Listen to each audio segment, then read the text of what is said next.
Hello, everyone. It's time for one of our extremely rare for nowadays movie commentaries. After like 8+ years, this movie finally came out. What year is it? I don't know. 2021. I was looking at it earlier, and as I posted in our Discord channel, the first movie was 11 years ago for our commentary, and we still refer to Lewis as Solaris. It was 2009, I think, Yeah. that we recorded that commentary. That's early BrainScratch. That's baby BrainScratch, baby Scratch comms. And Where all your dreams come man, true. so when this movie, we're gonna get started. Actually, we should probably get the movie started before we dive into it because we got we got a while to There's go. recap and some other stuff going on. So, all right. So on the actual video, we're all on 0. So I will count down from 3. So on the invisible 0, so I'll do 3, 2, 1, and then we'll all hit play. So when everyone's all ready, so 3, 2, 1. Last time on Dragon Ball Z. It's basically what it is. Yeah. By the way, we're this is available, I think, only in Amazon Prime Video. I think it is. Yes. I mean, we're far removed. This is the future because back then we had to torrent all this shit. Well, or buy the Blu-rays. Which buy the Blu-ray, which nobody ever did. I mean, I did, but just give me the rip. I mean, I'll watch it later. I mean, the Funimation Blu-rays of the first 3 movies are now kind of rare. Can you break that down for me, by the way? Because let's start this off because it's honest to God been so long since we did the third movie. The third movie was 8 years ago, I think. Yes. I cannot believe it's been that long since we did that commentary. So needless to say, I've kind of forgotten everything about this rebuild series or Eva Imperially because maybe I said it before in the other commentaries. Never was an Eva fan. I never gave it the time of the day. It's not from just I didn't hate it. It's just because I wasn't interested. I knew about it. I knew how things end up going for the series and the eventuality of the rebuild series. But there was just never a keen interest until we started doing the commentaries. But even then, these movies are so far apart from each other, specifically the third and the fourth movie, as you're seeing here, that I might as well be on a clean slate here. So I'm grateful for this recap, except I'm not because this doesn't explain anything. No, it does not. This the editing of this recap is breakneck. It is hard to understand. It's hard to follow at times. I had to have subtitles on. Oh, good idea. Actually, hold on. There we go. Yeah, you probably should have those on. Yeah, just saying. Just for your own sanity. So, but what's going on with the Ava series nowadays? Because every time I'm hearing Ava brought up in some spectrum nowadays, it's always some sort of controversy about like the dubs or the subs or its re-releases. Okay, so basically what happened was Funimation was working on the third movie as they did with the first 2. Anno does not understand the process of fucking localization.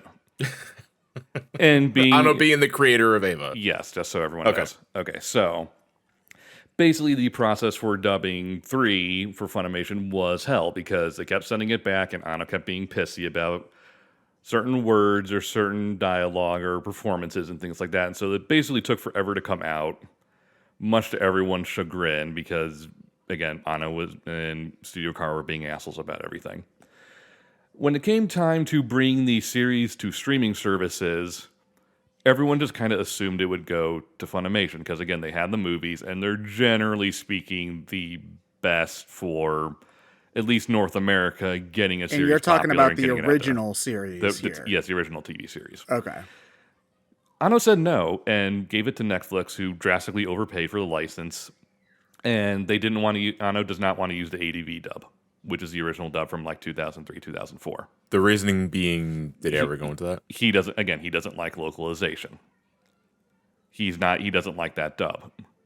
Which that dub honestly does have problems, don't get me wrong, but it's a perfectly fine dub. You understand what's going on pretty much at all times as far as you can understand Ava anyway. So basically Netflix redubbed the entire original series, not using any of the original actors such as Spike Spencer for Shinji and so on. But here's the problem, and this is where things get interesting. Amanda Wynn Lee, who was the original voice for Rey, came out on Twitter and said, the ADV dub was so long ago, we're not under NDAs anymore. The script Netflix used for their dub was a rejected script for ADV. Basically, that script is 15 plus years old. It was not acceptable for an early 2000s dub. Oh, shit. It is not a good script. Waves and rocks. I was waiting for it. But yeah. So it is not a good script. It is not a good dub, and basically everyone hates it, as far as fans of Ava go. So basically, after that, I guess they struck a deal at some point with Amazon to release the movies, and they redubbed the movies again, using a few of the more original actors. Spike Spencer's still in all of them. So obviously Spike Spencer is Shinji again. Tiffany Grant is Asuka, and I think Amanda Winley's back as Rey. But basically, after the massive backlash of the Netflix dub, I think Anno was kind of put in a position where it's like, dude, do you want this to succeed overseas or not? So Jesus, that's kind though. of where we're at. Yeah, I can't recall any other sort of property, anime or otherwise, that has been through this kind of shit that Ava has over just from what you're telling me, creators' animosity towards localization. It's more he doesn't understand the process. His writing is very particular about wording, which is fine. The problem is you obviously can't directly translate from Japanese to English, even in the best of circumstances. Wording choices are hard. This goes back a long way. You can tell what game I've been playing recently because there's an old Japanese book called I Am a Cat, written by Natsumi Soseki. And in Japanese, the title is Wagahai no something Neko. And Wagahai is like a really antiquated, old-ass version of saying I. That means that, like, you're a lord or like the king or whatever, and it's supposed to be like a satire kind of thing because it's a cat and he's saying that he's a lord, haha, funny. That's not something that works in English because we don't have that kind of word. So what do you do when translating that? You basically just resign yourself to the fact that you can't get the word to work and deal with it. That's basically it. Yeah, so that's basically Anno's problem with localization. He didn't really understand that process. I think from what I take from it is, like, this is Anno's art, obviously. Yes. And this is his baby. This is his baby. It's his creation. He wants to express himself, and this is obviously, I mean, Ava's always been his fucking therapy session. And a visually stellar therapy session, to be fair. But at the end of the day, I think it's just a matter, like, all right, I've made this thing. This is how I cope. This is how I escape. I am here to express this to you. But he doesn't really care about the inner workings outside of that. You know what I mean? Yeah. It's like, how are we going to get this overseas? I don't know. You handle that. I just make this. You deal with that. I was like, it's like, okay, well, you deal put with a little it. more hand in that, yeah. Yeah, it's like, or if you don't want to have a hand on it, don't complain when we make certain changes that are necessary part of the process.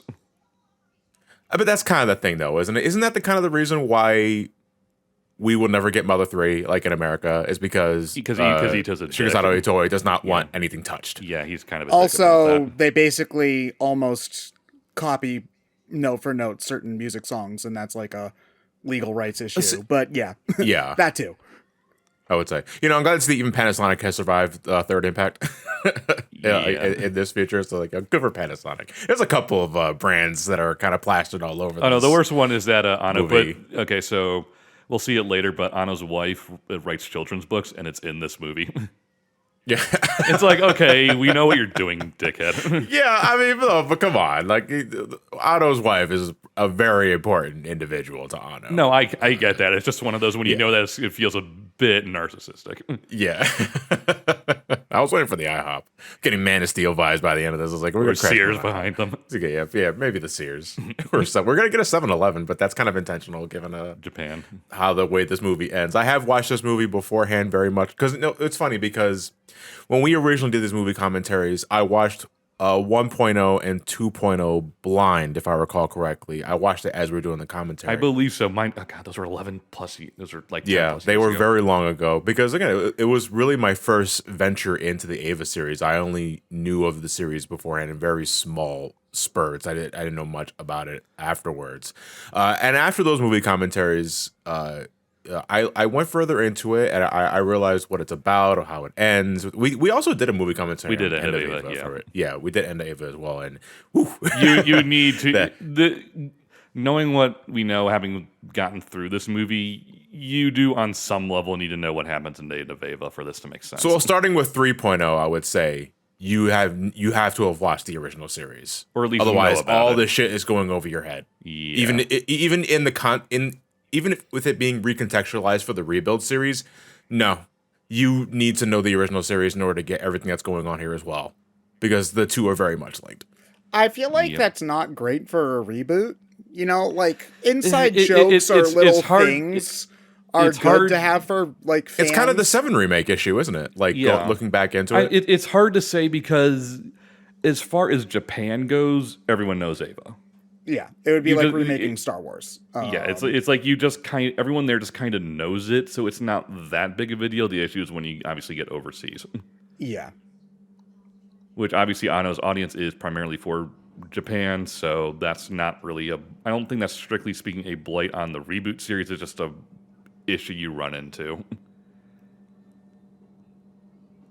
But starting with 3.0 and this movie, the final one, which is for the record labeled 3.0 plus 1.1. Freaking Kingdom because- Hearts bullshit. Yeah, for I the know record.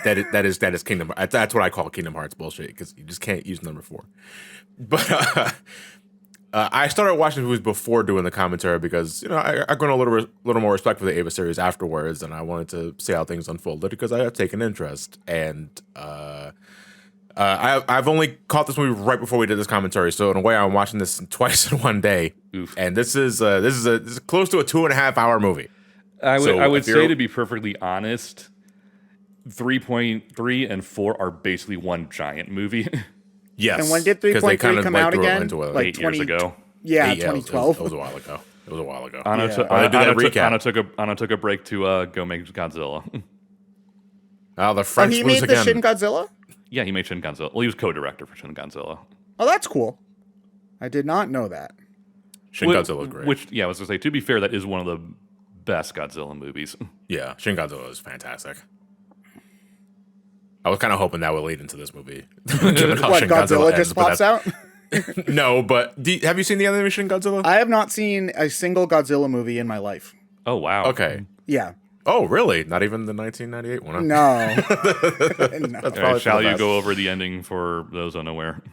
Well, Shin Godzilla, they managed to thwart the beast in massive quotes there, but the movie ends with a very creepy image of its tail.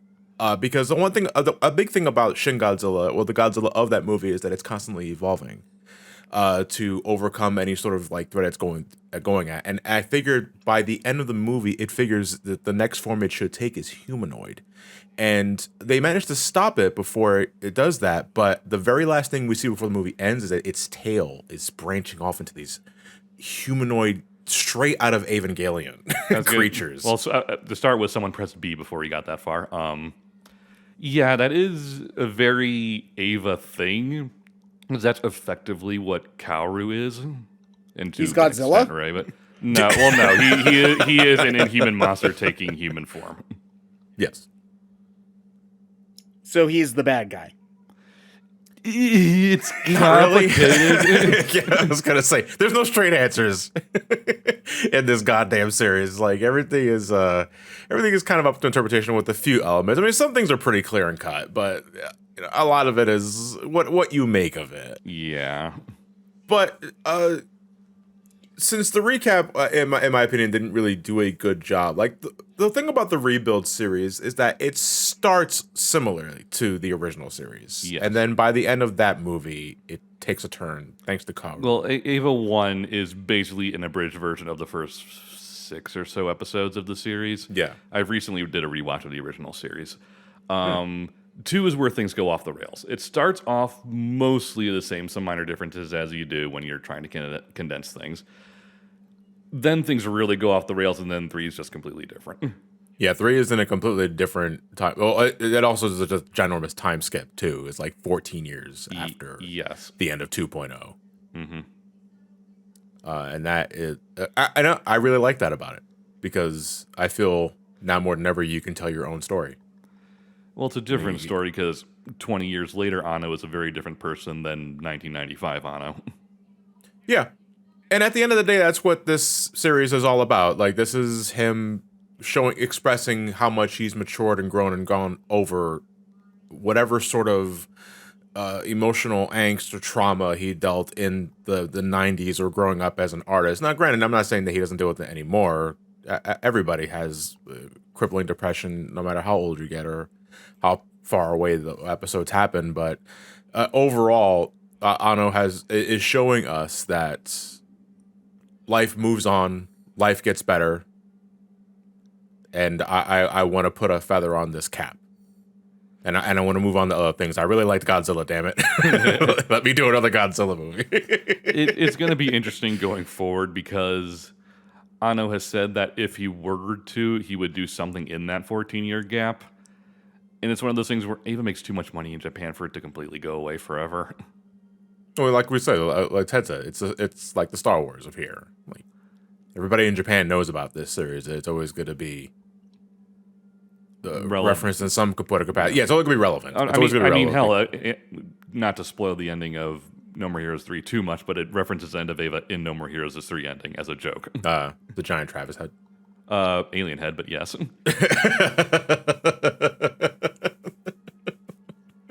Are you the representative of Earth? Do I fucking look like it? So is Shinji more depressed than normal right now, or what? He is practically catatonic because... Okay, so basically, at the end of 2, he nearly caused third impact. Wakes up in 3, everyone's being a dick to him for seemingly no reason that he understands, because no one's fucking telling him anything. He gets told that, hey, you kind of killed, like, billions of people at the end of 2 inadvertently. But Kaworu's like, hey, we can fix this. And he's like, okay, let's fix it. Oh, wait, that wasn't fixing it. We almost called third impact again. Oops. I mean, at that point, just call it fourth impact. Yeah. 3.5. Yeah. So basically, Kaworu's head got exploded, and Shinji's like, he basically almost killed everyone multiple times.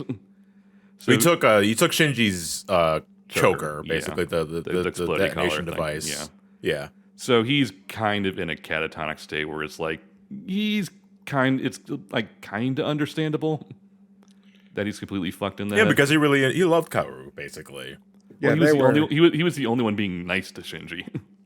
Yeah, in an era where everybody really fucking hated his guts. Because, I mean, that's also understandable, too. That's the thing I always found really interesting about 3.0 is that people's anger in that movie are justified. Yeah, but the problem was no one told him anything, which is the biggest issue. It was also a problem, too, yeah. It's like, if you really hated this dude's guts, you would have killed him as soon as he fucking woke up at post-time skip. But I think maybe to some maybe extent, they thought it was like a sense of... I guess.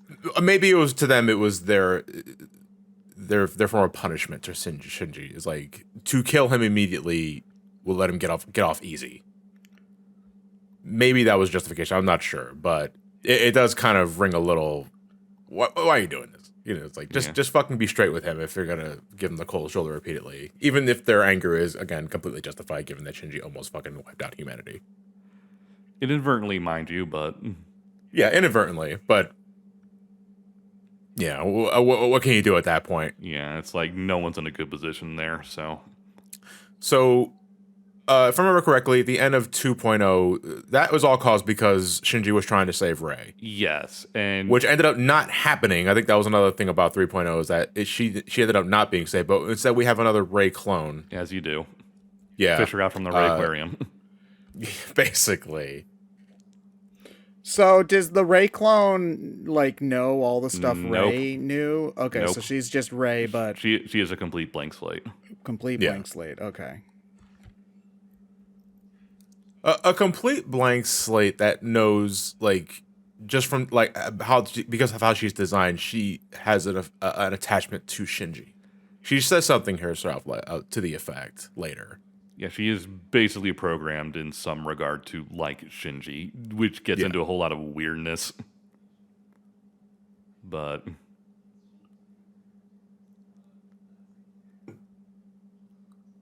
look at that chonker! Holy fuck! What chonker? The cat. The cat. Oh, the I pregnant looked cat. away. So wait, so they brought Paris back to normal? I saw earlier. Yeah, Technobabble, they have these little things that they can sort of bring back the Earth for limited spaces. So there's like And- tiny little pockets of humanity still living, but And it's if one of they those things make that's it not red, then people aren't dead there anymore. kinda. Kinda. Okay. It's one of those. It's a temporary measure. It's going to fail eventually, so that's why everyone's kind of in a scramble to finish this shit. Because this small village is surrounded by a giant field that's keeping back the bad, basically. It feels Yeah. strange in my mouth, warm and soft. God, game, not game, movie. God, Was there an Evangelion game? you see, yeah. Anno needed to make sure that line was very specific.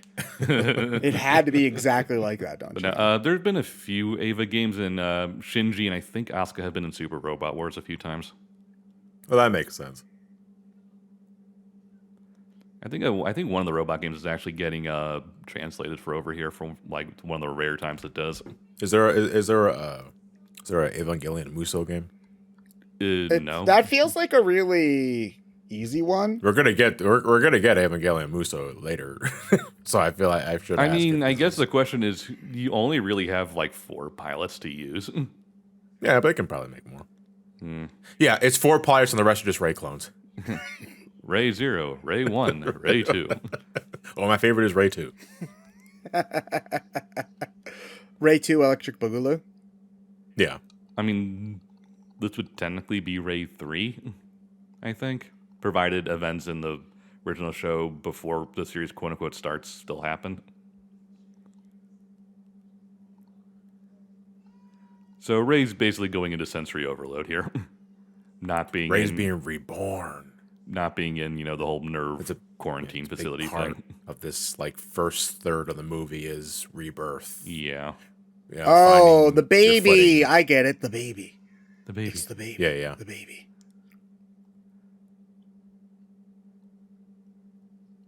As the village is being reborn. Why is she touching her Ray- own boobs? Because she wonders if she can breastfeed. She can. Wait. How do you know that? She's a clone. Clones can't breastfeed. We know. It's basic science, Ted. It's Yeah, more a but matter you say of, that like she breastfeeds for sure in this movie. Like you know for sure because you saw it. No.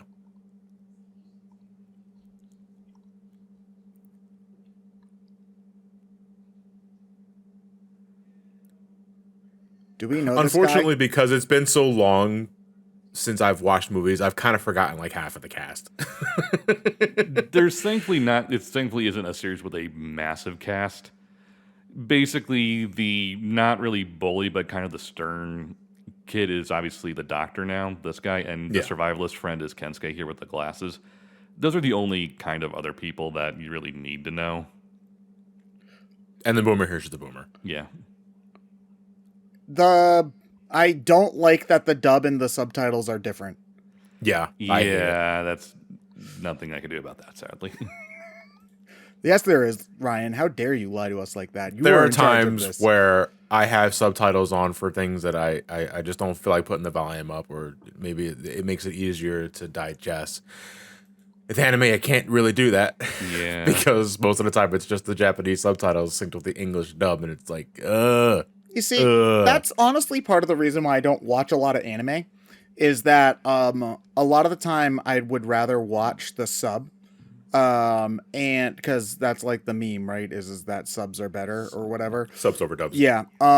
And I like to watch TV while I'm doing other stuff, and I can't like play my DS And read at the same- and read subtitles at the same time. So yeah, that's just kind of how it is. It's funny. I have to ask though, because I'll sometimes find myself doing that over like a long-winded series, or maybe the episodes are long by nature. But how good are you at retaining information? Well, that's the if you're thing. multitasking. Well, that's the thing. I'm not usually watching TV that's substantial. It's just not my thing, really. If I'm watching a show, it's usually something that I want as background noise. So I'm not really trying to retain a lot of that information. You know? Yeah. It's more just something that I want as Background noise. why is there wait, what excuse me, what? Aren't you 16? Can we not what No, she's a lot older than that. she's a what? 14-year time skip, but there's a time skip. So she's even nonsense with her body, but she is technically older. Physically she's stunted, but she's like in her. Yeah, she's actually 600 years old. Yeah, the 600. I think Shinji just processing that himself. No, I'm kidding. Obviously, the death of Kaworu still really hits him hard. An interesting detail, if you pay attention later on in the movie, look at Asuka's neck in any future scenes. She has it covered up because she actually does, on some level, care about not setting him off. Wait, why about covering up his neck has to do with the that? choker is a trigger point. Yeah. Because again, that's how Kaworu died. The collar went off. Oh, okay. In a nuke. So obviously, looking here, Asuka has her neck covered up. Yeah. Not to. So why do they have shock collars in the first place? Because they're kind of fucked up, and they're basically Shinji ran off the rails and did his own thing, which nearly caused third impact. So it's like, yeah, we need to make sure we can stop you if you ever try to do anything. Yeah, and the reason Asuka has one kind of gets into a spoiler later in this movie, but it's a commentary over AO. You probably already watched this movie beforehand. But it also goes into the reason why she has an eye patch. They never explained that in the other movies? Well, she only has the eye patch in 3. Yeah, she only has the eye patch in 3, and I always took it. Originally, I just took the eye patch as an eye patch. It was like, whatever. Like, the time skip, something probably happened to her eye. I mean, we saw what happened to her eye. Yeah. And it's like, if she had an eye patch, she has an eye patch now. But there is also something within that eye patch that kind of goes into, again, a spoiler of this movie, but basically, fuck it, whatever. You're watching this commentary. So, inside her eye is the remnants of the angel that impaled her in the first place. Yeah. Which, did that happen in the Rebuild series too? Or was it just, because she went into Unit 3 and then that became... Okay, so in the original series, it was a different pilot in Eva 3 that Shinji stopped with the whole dummy system that Gendo forced him to use. In the Rebuild series, that was Asuka. Yeah. So that's why she has that now. Yeah. Inside the eye patch is the remnants of the angel that impaled her eye. And as a failsafe, she can tap into that power of an angel to, like, get a power boost, but she could lose her humanity if she does that. And the collar is there to fucking nuke her in case she loses control.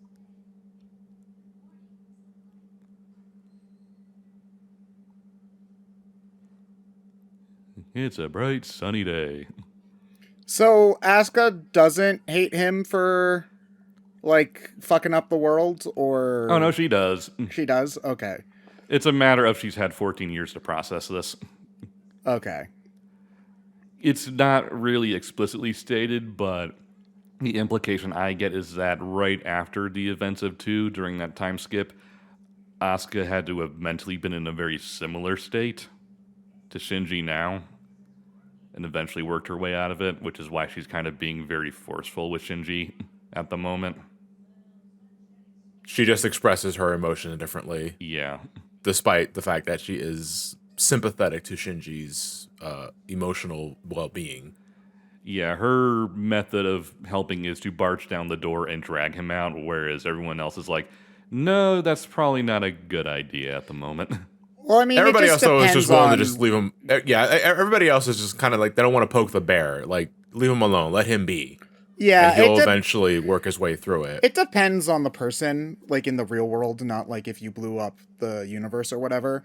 But like, depending on who the person is, like sometimes you need to do action, like be assertive with them in order to make them better. Sometimes you need to like give them space. Sometimes you give them space and see if that will make them better, and then if it doesn't work, then you do other stuff. It's an interesting like thing to think about, like just as a thought experiment. But Jesus, nothing is happening in this movie right now, is it? No, I mean it's you got to show the rebuilding of humanity given the recent events and after the time skip. Yeah, again, this is a movie that it's setting out to do something different. To reach a vastly different conclusion. Yeah, and if all you're doing is big robot fights, you have no emotional payoff to what the characters are going through. That is like you were saying, it's a slow 2.5 hours, but it has a story to tell. And I never really took Eva as a giant robot anime. No, far from it. Yeah, so here's the thing. I agree with you on principle, but I'm thinking of something like Avengers Endgame as an example, where that actually kind of has a similar setup here, where it starts off with with things being high stakes, and then it cuts to something. Jesus, woman, put on a shirt. God. Okay. My only retort to that is Avengers has had 20 plus movies to get to that point, whereas Ava has 3. One of them is functionally a remake of the first 6 episodes of a series. Yeah, but you were also saying that you really had to watch the whole original series to do that. So that's like a similar amount of content that you need to be familiar with, you know? So I think it's fairly similar. Fair. It's just the time frame between the two, though, are vastly different. Yeah. Even though, like, the Evangelion is widely available and easy to watch. Well, now it is. Yeah, now it is. Before it was on Netflix, the only way to get there was ADV DVDs. I feel, though, if we're comparing MCU and Ava, it's kind of different from someone watching along as the adventure unfolds compared to, the entire adventure's already there. You just have to take the time to go back and watch it. Yeah. You know what I mean? Sometimes that's better, honestly. Like, especially when I was into webcomics in the early 2010s. Like, I loved binging through webcomics and, like, reading the whole thing in a weekend. Like, that was my jam. And then if I had to catch up and read regular updates with everybody else, I hated it. Because I wanted to know the whole thing now. Oh, you're a fan of the binge model. Yeah, well, it depends. Some things work, some things are bingeable, and some things aren't. And I do think that some stories generally, like, lose their... some things do lose their impact if they're meant to be binged, versus some things work better if they're episodic. I have to agree, because... Yeah, it's always... it's kind of why I'm always annoyed at a lot of streaming services, because they kind of go hard in on one or the other, and it's like, just do whatever works best for what you're doing.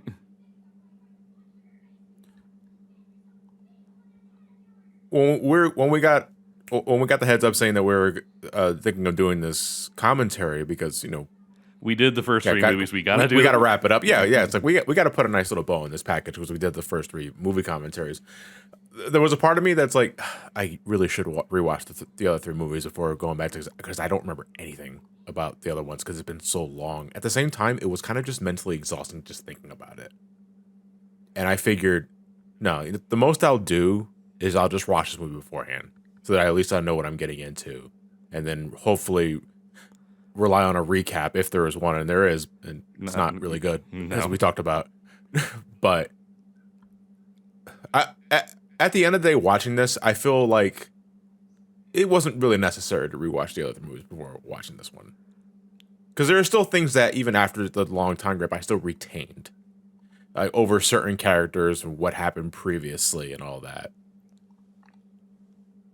Yeah, so it's not, for all the technobabble world building nonsense, it's not a particularly complicated story from a base character perspective as far as the movies go.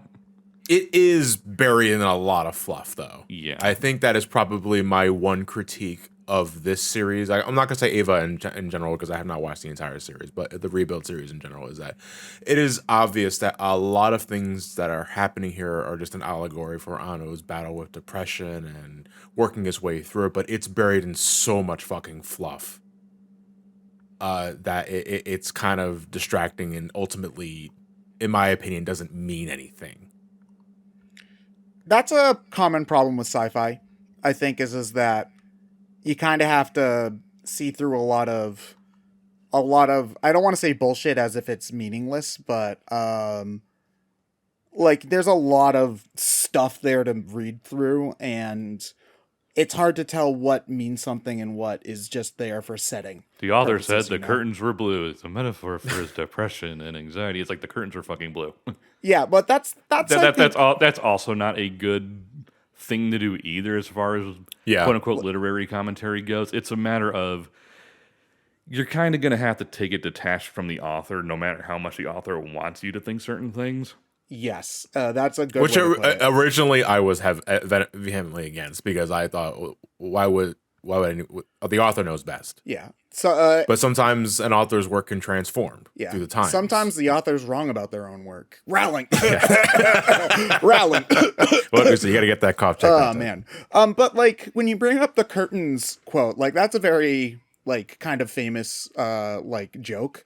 But I think really good, like, I'm going to say literature, but this applies to movies, games, whatever, can make you think about that kind of stuff, even if it doesn't, like, even if it wasn't intended, because, you know, you're so invested in this. Like, you don't care about what the author says about the curtains if you're not already invested in the story. You know, if you're not looking for that kind of thing, you don't care about the curtains. The opposite can also be true. Oh, is that the book you were talking about?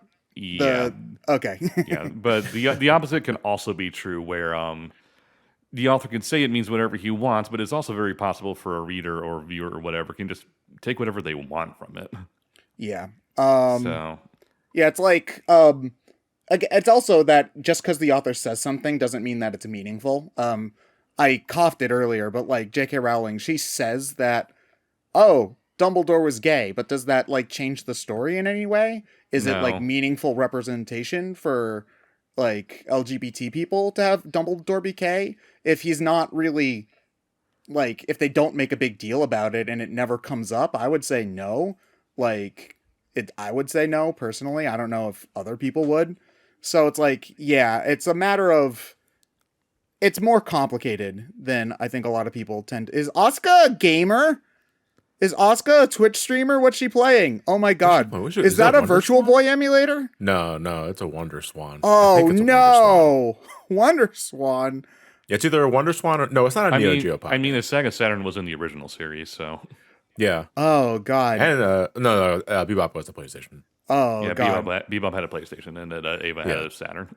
Yeah. Oh god. And that's why the series is fucked up. Yeah, Asuka goes on to they went the Saturn route. Asuka goes on to forums and talks about how the Sega Saturn is the most underrated console of the generation. Gendo's sitting in his desk with his eyes wide open and is like, I'm telling you, Sonic Extreme's gonna sell like hotcakes. It's like, I'm just imagining the Sega to Sanshiro commercials, but with Asuka instead. And then Ray's just sitting here and like, Bulbasaur's cute. I like that one. I want the red one. And then just has an existential crisis about being able to name the Pokemon. I can name it? What does that mean? And then she just stares at the freaking name select screen for an hour. Like, which is Shitballs? My grandson's name is Shitballs. I mean, honestly, that's a little bit too real for me because I also stare at my Pokemon nickname screen for an hour and not know what to name them. I hate character. It's the old joke where it's like, how long have you played this, WRPG or whatever? It's like, I'm about 5 hours in. What have you gotten to? Character select. Because you're too busy customizing your outlook and build and stuff. Yeah, that was a big thing about Skyrim. It's just like, you're about to get executed. Like, that's the whole intro. And then it's like, right before they're about to hang you, it's like, okay, time to customize your character.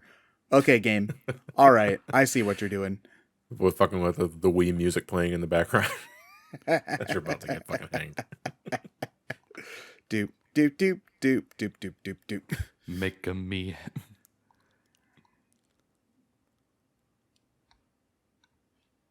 Epcot in the sky. I always think of fucking Calorie Mates from Snake Eater every time I see the damn rations in this movie. So, giant robots aside, what's the technology level of the Ava universe? Oh, yummy squares. They're a decent ahead of us.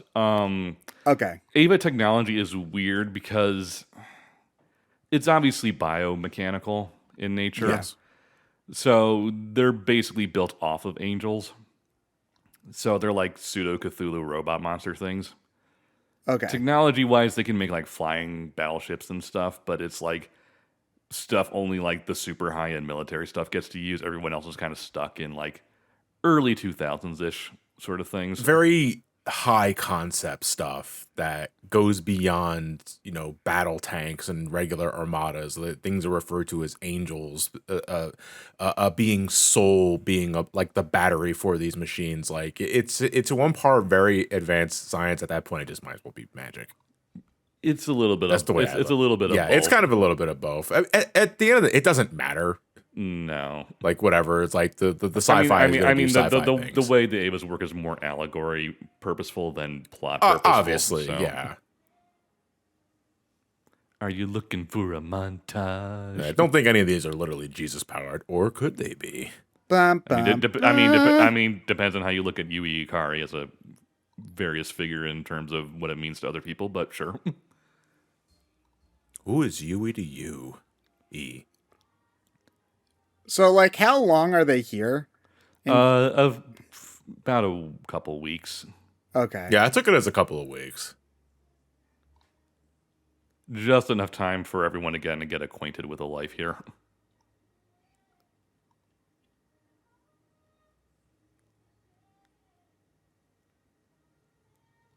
Oh man, look at that freaking John. You say the Wii U gamepad is a bad controller design. That guy has two control sticks on the same side On the left side. On the left side. That's why I'm thinking. I'm thinking it might be a Wonder Swan. Like I said that sort of jokingly, but I think it just might be a Wonder Swan. Oh my god. Yeah, I mean, Panasonic can survive the third impact. Why can't Wonder Swan? The Game Boy that survived the Gulf Coast is somehow still sitting out there. Yeah, so I guess what do you think powers the Ava unit? Well, I mean, a Nokia phone could too. So yeah, true.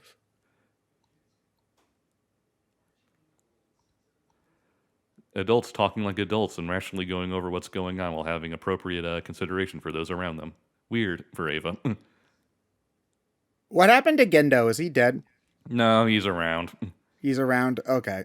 He's obviously not here though, because why would he be?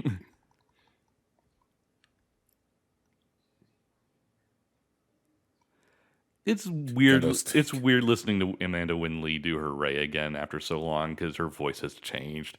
Not for the better or worse. It's just one of those. It's a very different take on Ray than what she did before.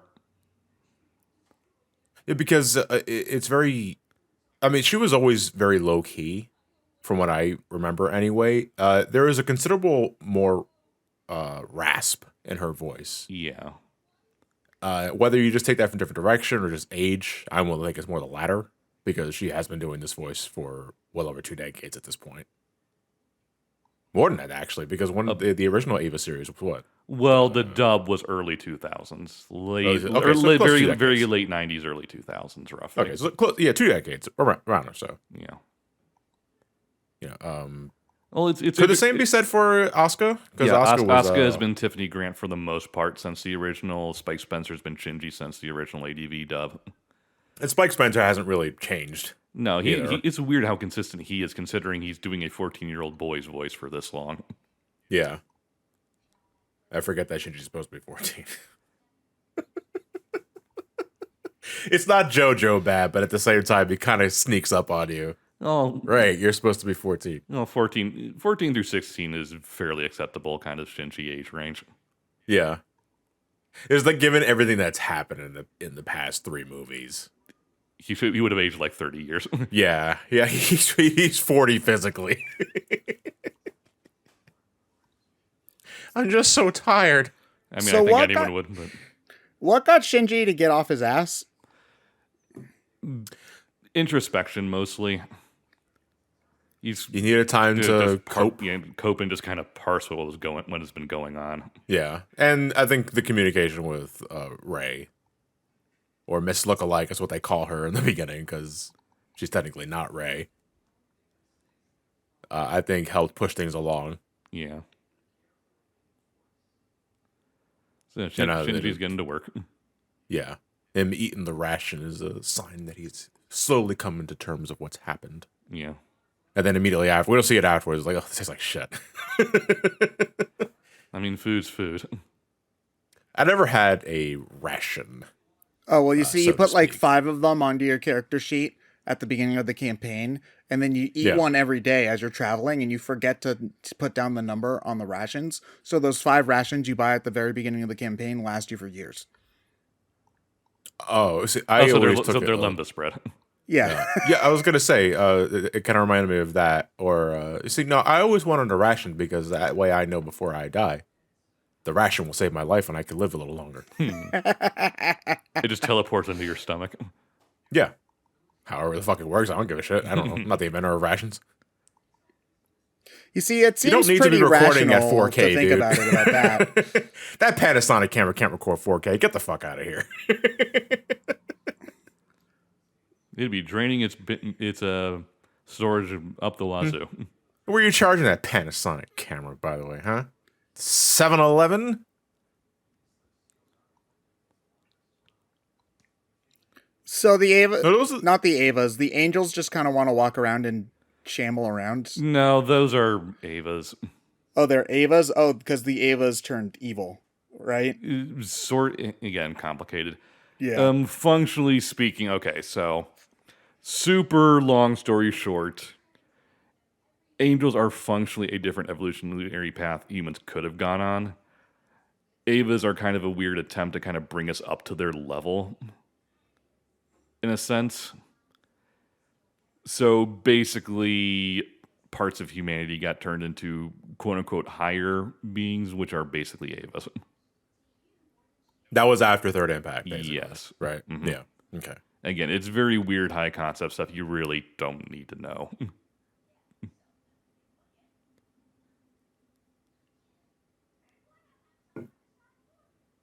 Ray with a Y. Ray Star Wars. Ray Skywalker. Just hold up a lightsaber out of nowhere. What are you doing? No, stop. Yeah. Starts crying again.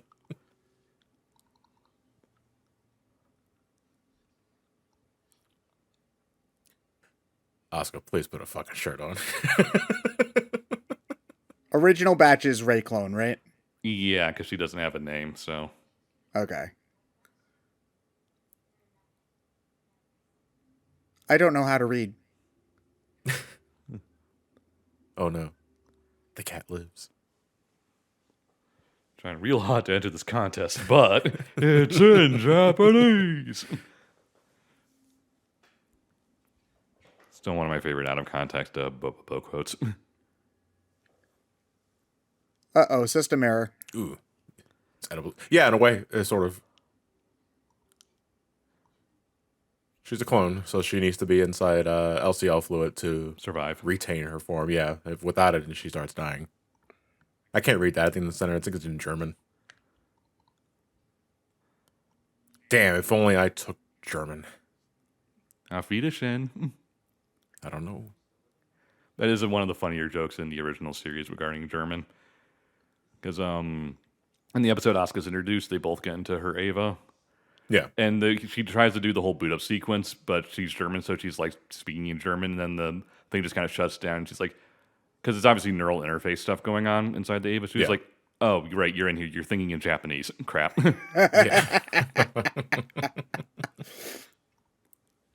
Yeah, Asuka here is still of German descent. True, too, yeah, right? half 'Cause German, half Japanese. It's half German, half Japanese. Okay. Yeah, Okay. and if you're half Then- German, that means that like you can basically look Western but still be Japanese because that's how genetic. As vanilla white as they come. yeah. Listen, I listen. Her name change Never mind. does matter as a reference in this series. You'll find out why later. Yeah. But that's something I didn't even process again because I did not watch the original series, so that just kind of went over my head. It's one of those Why things. she has a different last yeah, name. It's one of those weird things where no one knew until this movie came out to actually explain Okay. it. All right. So she has a everybody else Japanese is in last the name dark. in this one. Her name in the original series is Asuka Langley Soryu. Okay. Here it is Asuka Langley Shikinami. Why they changed that, we didn't know until this movie came out. What was the reason? Or are they going to reveal that later? Reveal it They'll later. reveal it later, but you can go into it. It doesn't really matter. Okay. We'll get into it later, obviously, but functionally, Asuka is another manufactured person. Oh, okay. So the name change is a reference to the fact that basically all the main characters are named after war class ships. Oh, There's okay. the Ikari class, there's Shikinami class, there's Ayanami class. Okay. So it's a reference to the fact that they're basically manufactured people meant to be war machines. How did you take to that, by the way, as the Ava fan amongst this group? Her being works a in- clone it- similar to Rey. It works and doesn't work. It really just kind of depends on the method and how they went about it. Because they don't really go into Asuka's trauma about her mom much in this series. That's what I was getting into, because like I kind of took it as in, oh, okay. Is Shinji a clone too? No, he's natural born. Okay, but he still was born to pilot a ship, so it's same kind of thing. Sort of, but yes. Okay. He was naturally born from Gendo and Yui, basically because they were actually in love with each other. It's just a matter of the way Ava's work pretty much means that Shinji was going to have to get in the robot at some point. Okay.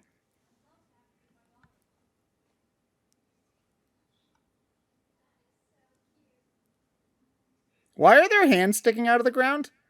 Ava's. I was gonna say the last of humanity reaching out skyward before they were crystallized. Gross. Oh, zero. That'd become Tang. Honestly, I would say that they got the better end of the stick. Yeah, but you can detang yourself, right? It would probably take a very long time, but it's possible. Asuka did it in like 30 seconds at the end of... Yeah, but Asuka had the will to live and had a very strong will. Yeah, I can have a strong will. They freaking let fucking Hal Jordan have the will ring. What would take you if you were tangified? What would be like the catalyst for you reforming your body, popcorn, your consciousness? Somebody popcorn? said, "Yo, that's free it, popcorn," and I'd be like, "Yo, Ryan, I'm on there." New F-Zero, baby. Yay. It just fucking pops out of the ocean. All right, John, what would be yours then? The IRS is gone. I just raise out from like the fucking Undertaker from the coffin. Oh. Yeah. You just slowly walk out of the ocean, all Godzilla, like boom, boom, Yeah. boom, boom, boom, boom, boom, boom, boom, boom, boom, boom. I'm just imagining John doing the Godzilla screech now, though, and it's just, I don't know, something about that's really funny. These workouts suck. He'll be fine. Let him walk it off. John, how did you learn to shoot photon breath out of your mouth? I didn't. But you're Godzilla, I thought.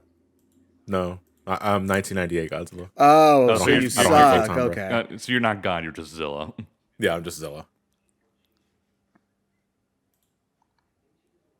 Little pixies in my dreams take the form of Matthew Broderick, and I'm like very confused. Misato's the purple-haired girl, right? Yeah, she's kind of the woman in charge at the moment. It was kind of a massive bitch to Shinji at the start of 3 for not really much of a reason. I would disagree. I mean, she's the one who took care of him, right? Okay. She didn't explain anything to Shinji for that. Yeah. She had reason to be angry, but yeah. At the same time, she also could have been a little more open as to why everybody hated his fucking guts. But that was kind of like a major shift in characterization between the OG series and this one, is how cold Misato became. Yeah. Because she doesn't even get to see the end of the original series. She dies before instrumentality happens. Yeah. Which, I mean, I don't know what was a better fate, like getting shot and blown up or becoming Tang. orange goop. Yeah. Is that the demon hand from Ace Attorney 4? No.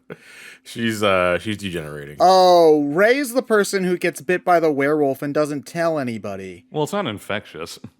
Yeah, but still. You tell people that shit.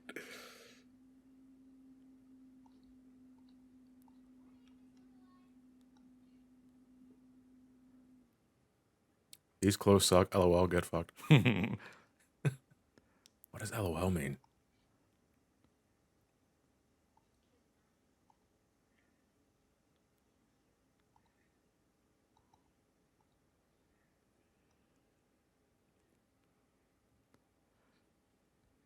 So why does the moon look like a disco ball? Shit that happened in previous movies. Don't worry about it. It doesn't matter.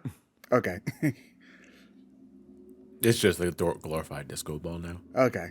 Epcot served its purpose. Epcot has ascended. Yes.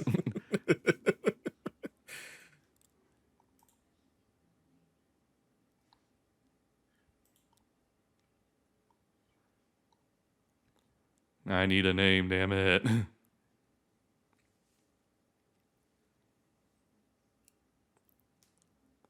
Wait, what? Remember, she's deteriorating. She was beeping though, like the thing was about to explode. No, but I think that's just the suit's way of saying, "Hey, your time's up." Yeah. So is she dead now? Dude, she's about to die. Oh, okay. That's something weird because the suit goes from the black color to its original white, which made me think that the colorization was indicative of like a glorified health bar. Holy shit! I take it more as a cultural thing where white more means death in Japanese than it does here. Oh wait, the color white is indicative of death? Yes. In Japanese, yes. In Japanese, yeah, okay. Oh, I didn't know that. I took it more as a symbol of a cleanse or purity. I mean that too. I mean, I think that might be more of a Western thing. I'm not sure. Yeah. But yeah, it's just one of those things where different colors mean different. Also, they fucking exploded her head on camera. That's like pretty. I mean, became Tang. I mean, they exploded Kaworu's head on camera in the last movie. Yeah, and that was that was a little more direct. Like that was he didn't become Tang. He became strawberry jam. Yeah, still though, like fuck, man. Yeah.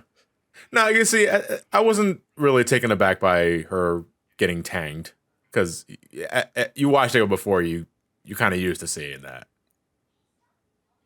But you're watching this movie and it's like, man, I hope it really doesn't just fucking end like End of Eva again. Even though I kind of had a feeling it's not going to, because why repeat that? There is reason to do some aspects of it.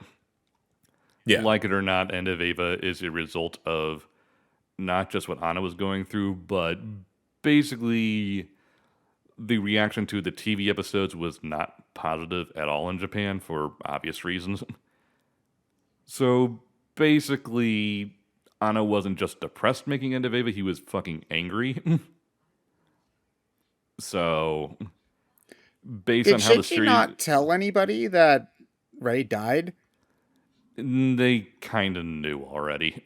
Oh, okay.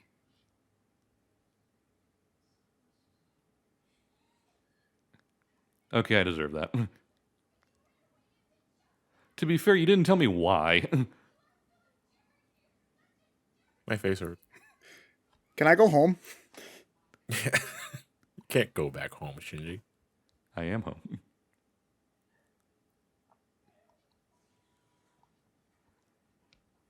So anyway, now we're back on the ship. Yep. From the previous movie. Yep. I gotta say, I'm already missing the village. It's very cold, very sterile here.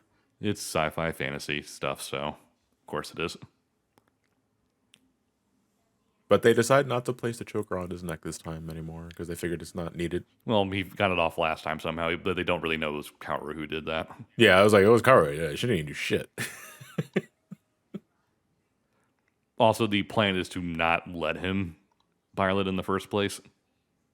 So then why are they even letting him up here? He is an absolute last resort. Okay. Basically, the plan is if we do have to tell Shinji to get in the robot, we're kind of already fucked. How can it get any worse from here besides already succumbing to our fate? Yeah, basically. So there's like no reason to even put it on him because by the time they would have any chance to use it, they're likely already dead. It's basically Bruce Banner in the Hulk cage.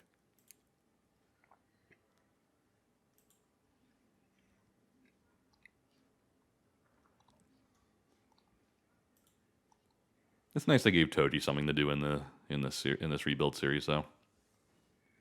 Toji was the girl we just saw? No, the doctor. Well, the doctor. The girl is his sister. Okay. Who was technically Shinji has a sister? No, that's Toji's sister. Oh, okay. Toji's sister was a character that technically existed in the original. We just never saw her.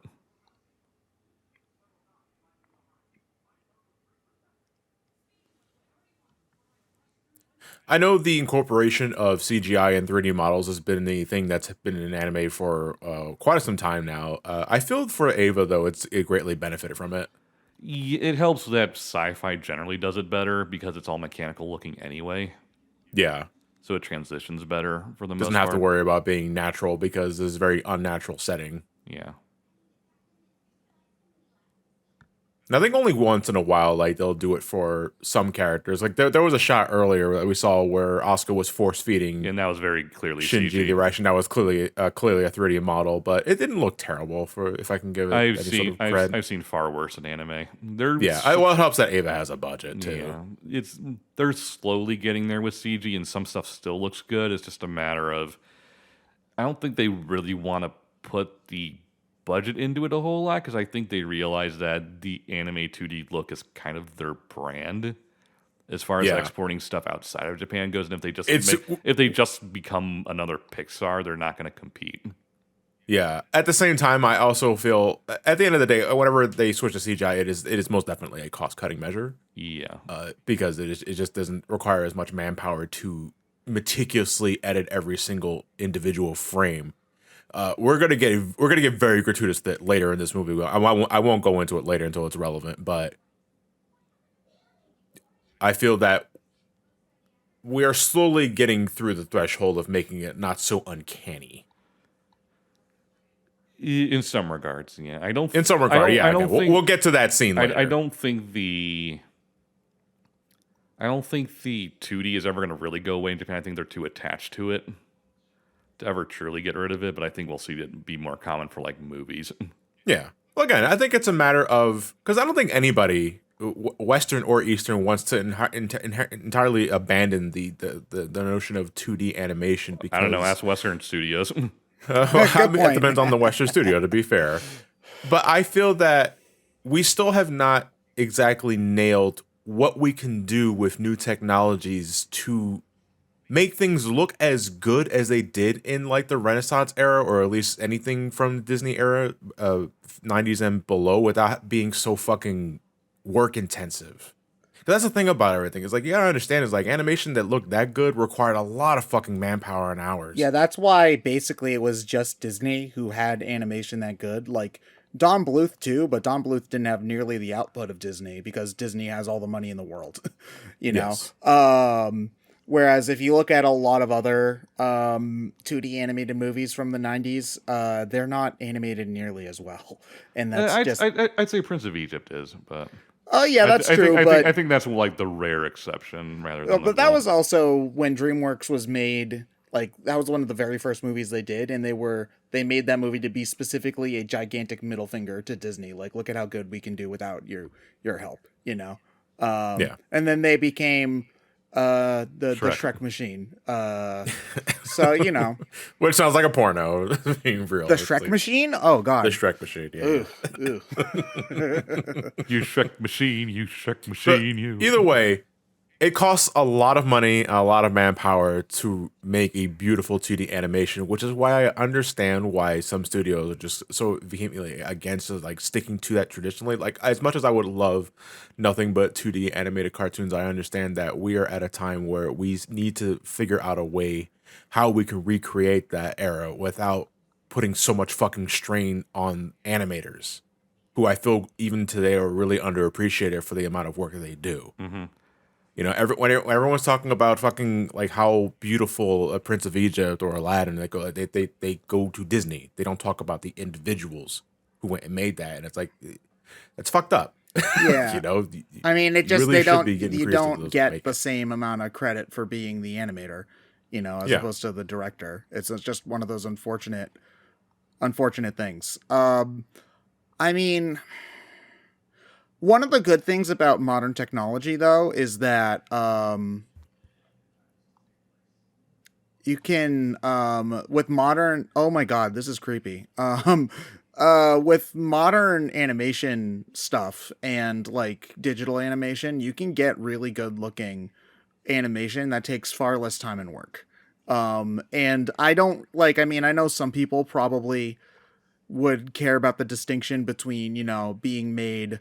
by hand versus digitally, but I think that, you know, in terms of like 2D animation, which is I think, you know, the distinction most people want to make, I think that means that you can get a lot of really cool looking stuff out there a lot easier now. It's just that I feel like right now people don't want to put the money into it because they know 3D takes less time and makes more money in general. As far as Western stuff goes, I think that's Western more the key because Japan basically has built all their exports on the anime look. Yes. And they're trying to emulate. They're still trying to emulate that with 3D CG because I mean they can get some things that look good, like the Lupin movie, and story quality aside, the Dragon Quest one. Yeah, no, that movie is gorgeous. It's just a dumb ending. Yeah, so it's one of those they're getting there. I just don't think they've realized yet that people don't turn to them for the CG movies. We turn to them for their particular brand of how they do. Thrice Upon a Time. Jesus Christ. Yeah, it's the subtitle for this movie is very weird. It's the only one that doesn't share the "you can blank something" sort of theme that they have been going here. This is very different.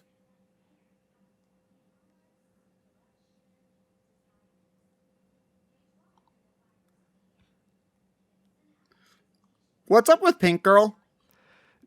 Mari? We don't fucking know. No, and we never will. That's kind of the entire thing with her character. And they build her up. They build her up for 3 movies, and she's just kind of here. She's just there. Yeah, she's just here. And if I remember correctly, Mari was inspired by Anno's wife, right? I am not entirely sure. I don't know. I don't know much about Mari as a character. Well, then I can understand the idea behind her, because we're gonna get a moment later in this movie where we go into like Gendo's philosophy of life, how he viewed life growing up and all that, and how things changed when you find the love of your life. I believe Mari is supposed to be a personification of Anno's wife, who changed his life. Yeah. And I think that's the idea, is that Mari is introduced into the Ava world very much like how Anno's wife introduced into his world, but we know nothing about her because, well, I'm pretty sure Anno didn't know anything about his wife when he was introduced in her life either. You know, I think that is kind of the idea behind it, but well, again, once she's an established character, you need to do something. It's a matter with of her. You gotta do something with her, yeah, and she does nothing. She's there to be like the very peppy sort of sassy Ava pilot to contrast against everyone's very emotional state of being everywhere else. Yeah. And I don't mind it to a point, but I felt they could have done a little more with her. Yeah, I agree. I mean, considering that this is a retelling of the original story, she's like the only major new character that they added, right?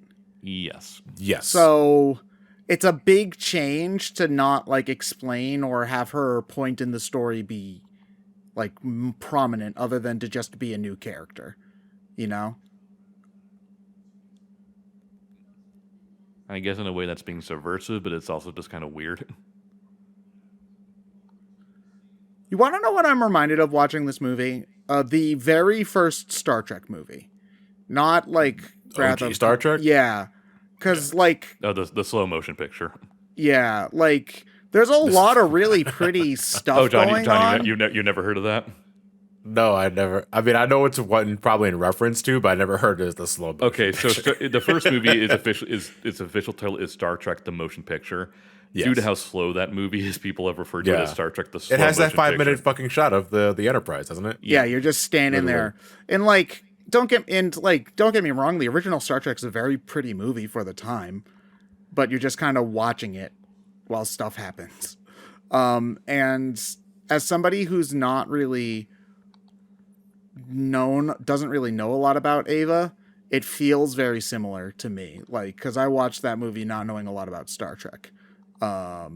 So that's fair, I think. Okay, God, this is just... Did they have a prerequisite amount of fan service they needed to do for this or something? I mean, they've always been like that, though, with the series, from what I understand. Yeah, I mean, it's something that dates back to even the original. Yeah. I mean, I get it, but still, I'm just like... It's pretty gratuitous. Yeah, no one's disagreeing there. Jesus Christ. It is really bothering me. Okay, so my Jesus Christ wasn't in reference to the fan service we were literally just talking about, although it can be extended to that. I was more talking about how annoying it is that the subtitles and normal words don't match. That's aggravating me.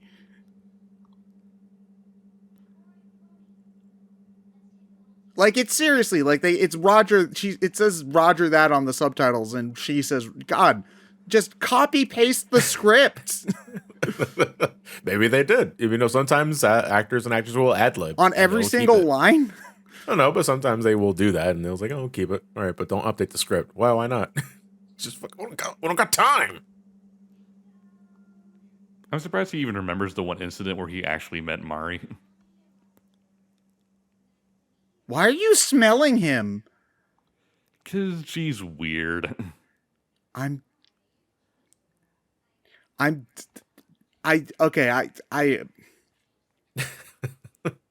He just does because no one would smell you, Ted. Gary Moving on. Gary Oak just walks by, smell you later. Wait, he meant that literally? That's weird.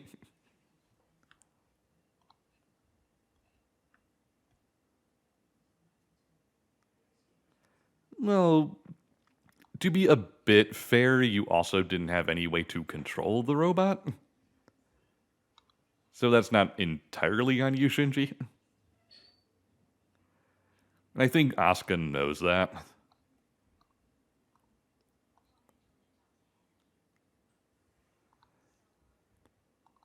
It's weird. Who are you? I met you once when you crashed into me from a parachute. What was the deal with that?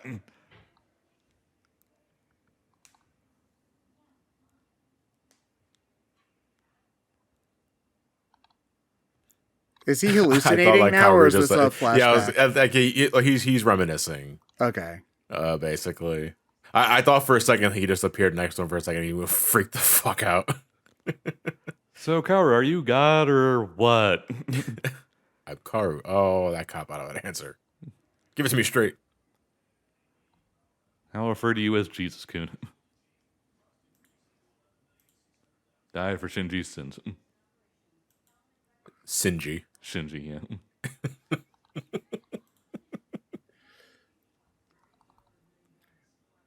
What did Kaworu want exactly, other than to be gay with Shinji? I think that's it. Okay. It kind of... Kaworu is weird in that he is an angel who on some level understands humans. So it's a matter of he serves either one of two purposes depending on whether he succeeds or not at getting into the whole angel thing. It's weird. He's a character but he is an angel. Yes. Yeah. So we don't really know what he wants because we don't understand them. Okay. Yeah, basically. But he did like Shinji. Yeah. As Shinji liked Kaworu. The part about Kaworu is that being a higher quote-unquote being is that he's able to love anyone basically off the get-go unconditionally. Which, again, is kind of ties into the whole, he's kind of a Christ-like figure. And he's saying that, and the story's saying that doesn't happen for normal people. Well, because people don't do that, generally speaking. Well, I mean, there was such a big thing about and people fear what they do not understand. Well, there was such a big amount of symbolism about babies and parents, and that's like the typical example of unconditional love is a parent for their kid. Yeah, but I mean, does Gendo care for his kid? No, absolutely not. But all the other, they had just had a whole family scene earlier in the movie. Yeah, and that's kind of what it's tying into, is that you can try to understand them, but it's never going to be exactly the same thing. The feelings can be different things for different people. Interesting. Good, great, awesome, outstanding, amazing, pling. Sorry, that's the only thing I think of when I see rainbow rings. Oh yeah, no. We should probably give viewers a warning too if they're just watching this for the first time. Don't full screen this towards the second half of this movie because holy shit. This thing, things get pretty Sonic Colors Ultimate on the Switch, if you get what I mean. Thanks for the warning. I just full screened it.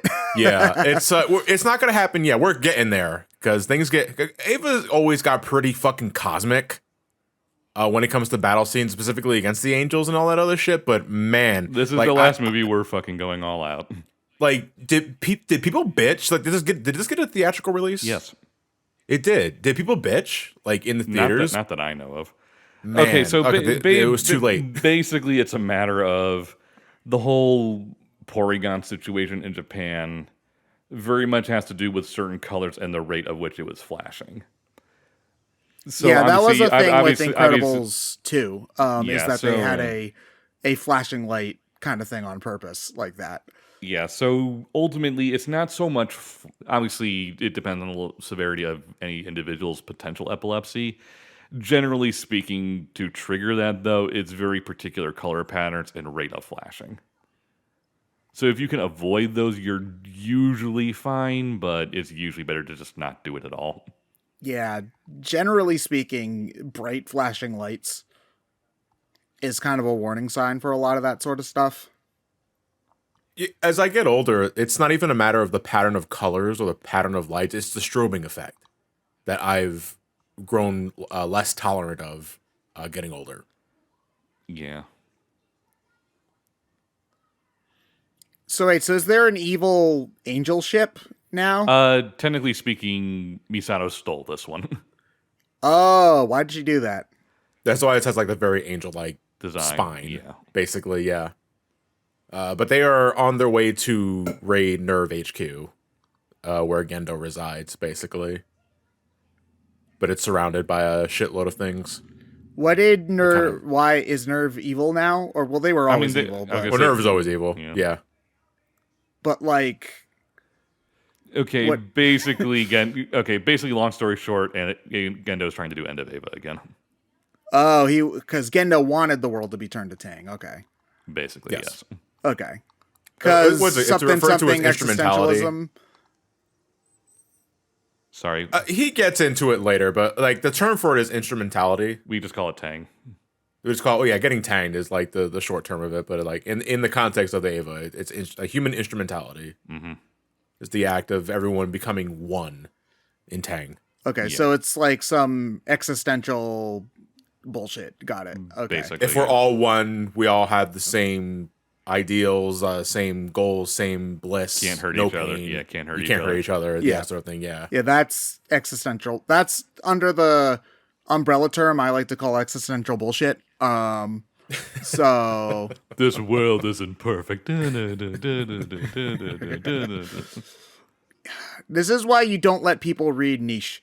They just they read it once and then they think they're the smartest people on the planet. I'll look at it and say, I know some of these words. Then I close the book.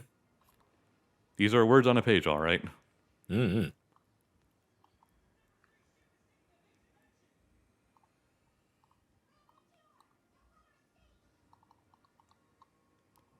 Warp speed number 2.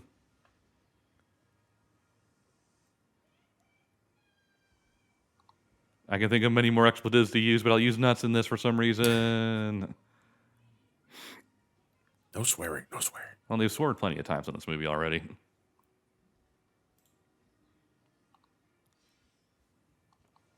Bitch. Ugh, there's pulp everywhere. Ugh. Friggin' hate pulp. It depends on how much pulp there is in the drink. The appropriate amount of pulp in a drink is 0. Yeah, because if you're drinking something, you don't want to eat it. That's the whole point.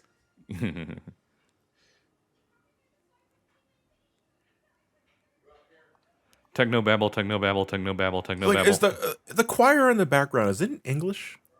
I have the volume too low to listen to it at the moment. Sorry. I was trying to remember if I remember hearing some sort of English phrasing. I thought I said something was in a sorry state. I was like, hey, you got that right.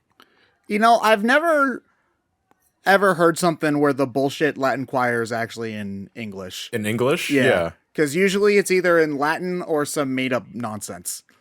Well, and Ava would be Japanese or German.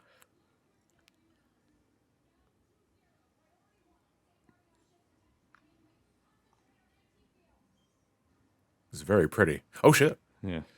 So do they not have any of the robots anymore? They do. You just don't want to use them yet. Yeah, Avas are an absolute last resort. They don't want to. Because they make the people driving them. Well, there's always the association of Avas with impact. Oh, basically. okay. Yeah, so getting an Ava involved is basically asking for, at this point, fourth impact to happen. Yeah, an extension level event. We will only use it if we absolutely have to, but we really, really don't want to. Well, which means, given how the movie proceeds, we will end up having to do it. Oh, yeah, because you're not going to have an Ava movie without the Avas. Because it's going to say it's Evangelion. Misato just goes over the intercom. Get in the fucking robot, Shinji. Yay! Oh, no, did you see, after this finally came out in the States, Spike Spencer's Twitter video about it? What did he do? Okay, so you know the post-credit scenes of Ferris Bueller? That's another movie that I haven't seen yet. Okay, so Spike comes out in like a bathrobe, like after a shower. I was like, "What? I did it! I got in the fucking robot. Go home. Go home."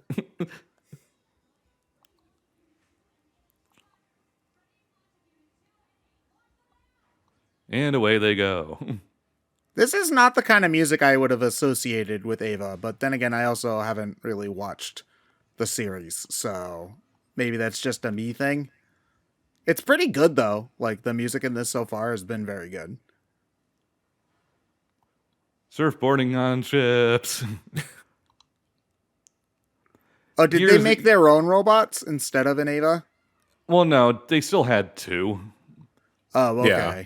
It's been outfitted with a lot of fucking other shit. Artillery, yeah. 8's a new one, the one that Mari's piloting. That's just a new one that they kind of bullshit for the sake of this movie series. And it has a gun. Yeah. I don't even know why the hell you bother shooting shit. Like what are you aiming at? Yeah, it's like everything's already past you at this point. Yeah. This is the action sequence that thematically is fine, but choreography-wise is kind of a mess. Because it's them just falling and falling and falling and falling. Because they are falling towards, well, they're heading towards the HQ. Yeah, but there's no way to orient yourself when it's just red. Yeah. I think that might be the point, though. Yeah, like, it's just a sea of chaos. Trying to enter the womb and all the sperm's getting in the way. Mm-hmm. And literally trying to bite me. Do you have to word it like that? It's Ava, a lot of allegories. Yeah, it's like a lot of allegories in this film, so take away the way I see it. This sperm fights back. Are the skeleton dudes angels or... No, they're Avas that Nerve made just to basically be cannon fodder. Okay, so they don't have any pilots in them. Nope. No, they're completely automated. Okay. Or do they? so we can just beat the hell out of them at our leisure. Yeah. Then they fucking do the Sandman thing and become a drill. Yeah. Hey, that other anime with drills is popular. Well, that was also Gynax, so... Yeah, I was gonna say, fucking Misato is rocking the... What's the guy's name? Communist shades. Communist shades, yeah. But they're not orange. Needs a cape over her, what too. What the hell is up with that 90s guitar shred? They gotta rock out. This is the most 90s thing I've ever heard in my life. I mean, it is a technically speaking 90s series. I know, but like... That's like an actual Bill and Ted, excellent! Kind of thing. Party on, Asuka. Our drill is a drill that will get us deeper into the earth, I guess. I was gonna say, that'll send us to hell.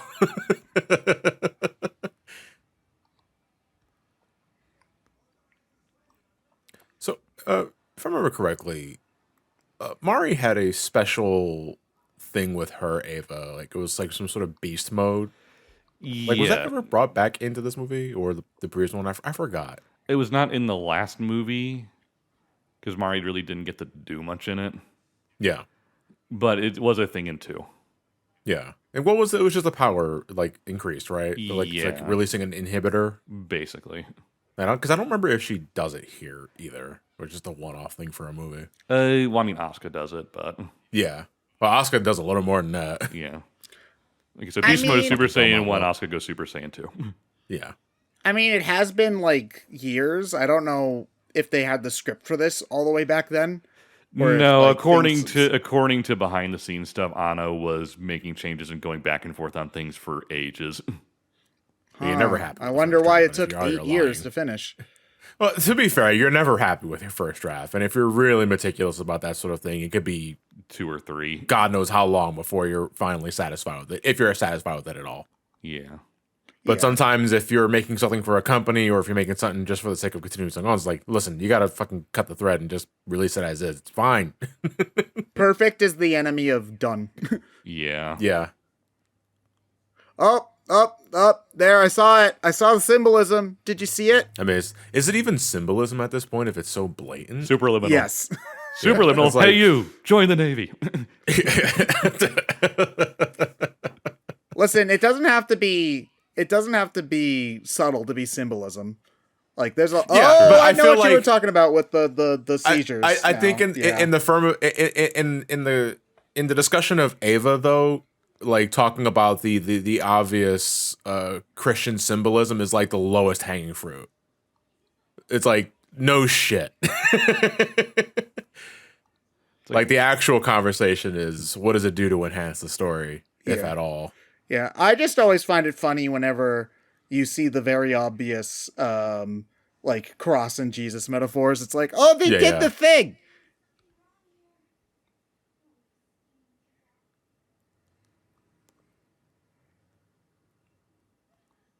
More ships. Into the hypno void thingy. You ever seen The Abyss? Wasn't there multiple movies called that? No, the only one I think of is the fucking. Wait, was that? Wait, who made The Abyss? Was that James Cameron? Oh man, I'm blanking. I shouldn't be blanking on this. Okay, so what was First Impact? First Impact was technically speaking the thing that caused life to happen on Earth in the first place. Okay, and Second Impact was when the Angel first made contact on Earth in the first place. And then Third Impact is when Shinji fucked up. Yes. Okay. It was deep in the lore that does not matter to the story in New any way Generation whatsoever. Is Second Impact and Third Strike. Then they finally made Street Fighter 4. Oh, okay. Okay, so basically super duper long story, deep in the lore short. Whatever being constitutes as God, quote unquote, in this universe basically sends out things that can become life to various planets, and ours just happened to be the one that turned into humans / Earth and things like that. Okay.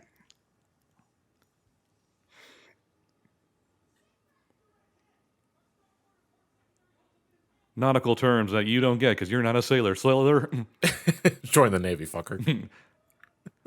Where's the poop deck? I can swab it. Misato just groans.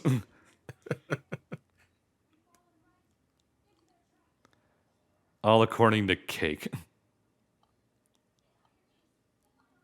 Oh, Jesus Christ, God. Yeah. Okay, hold on. I'm gonna not look at the screen for like a minute or two. Yeah, that's what I was talking about.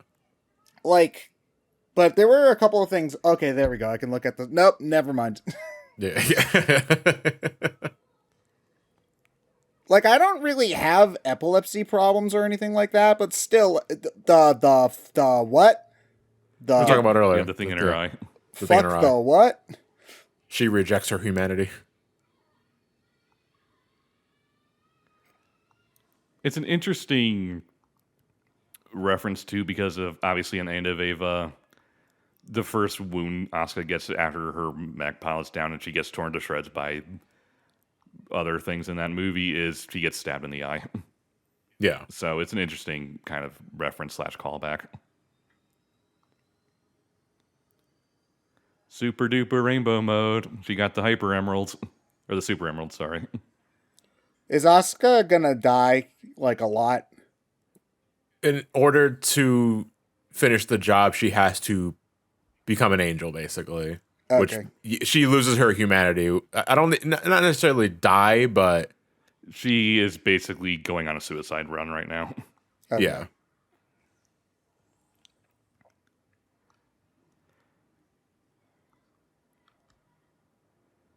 So she knows the collar's going to activate at any second now. It's just a matter of getting the job done and then getting herself killed. Yeah, before it happens.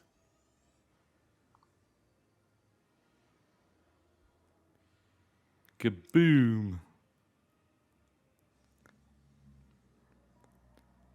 My drill is a drill. I that was will a wimp before Anchor Arms. Now I'm a Now I'm jig. an angel and everyone hates me.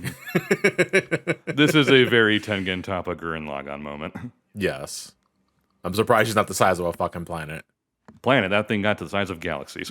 Yeah, they were literally juggling galaxies by the end of that, weren't they? Yes. What's on the cross? Ava Unit 13. Yeah. That's Shinji's Ava? No, that's the thing Gendo's in. Oh, okay. Oh, and because he Shinji's thinks Ava he's was sacrificing himself for a perfect world. I get it. It's the thing. It's the Jesus thing. Yeah. Then we got to pierce him with the Spear of Longinus. Oh, Longinus. I think, is it Longinus or is it It's Longinus? Because it's one Lon- sounds like a fucking tooth disease. It's Long John Longinus. Silver's? I've never been. Yeah, Is we it got to pierce good? him with Is the the food Spear good? of Long John Silver's. Think of all the deals.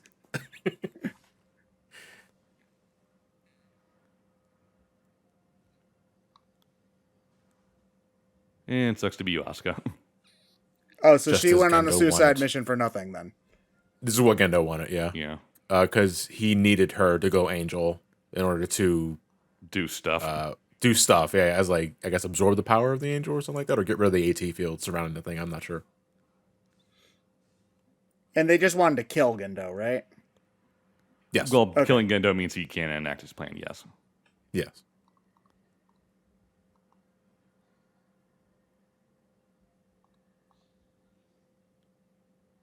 Sup. Sup, my original timeline version me. That's what's happening here, right? Is like she's mingling with the soul Yeah, of her. She is... This is original series Asuka right here. Yeah. Is this before original series Asuka became Tang? Yeah. It's hard to say. Yeah. Because Asuka in the rebuilds does not use that verbal tick. That is an original series Asuka tick. And What does that mean in the grand scheme of things? It's there to be a reference more than anything. Yeah, I think it's just there to be a reference because it doesn't mean anything at the end of the day. Spooge. But what happened to Clone Asuka? Like, did she? She didn't become Tang. No, Did she? She did. No, she didn't become Tang. It's just that something happened. Original Asuka did something to her. I'm not really entirely sure what. Because she does get out of the plug suit. Yeah. Like maybe she just absorbs the soul of the clone.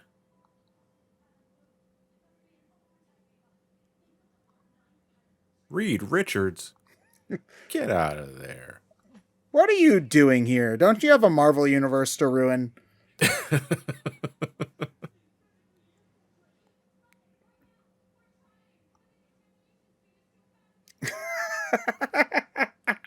The place freaking blue screen. That's what happens when your fucking infrastructure is still Windows 95. Idiots. I don't know. I just find it funny that you see like a 1995 error screen on their sci-fi spaceship robot thing. Yeah.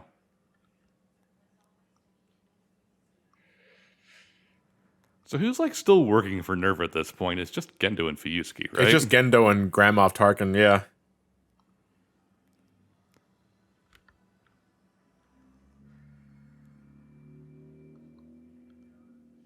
What? He's just trying to recreate the end of Ava. Yeah, basically. Well, the thing that happened at the end of Ava with the giant ray.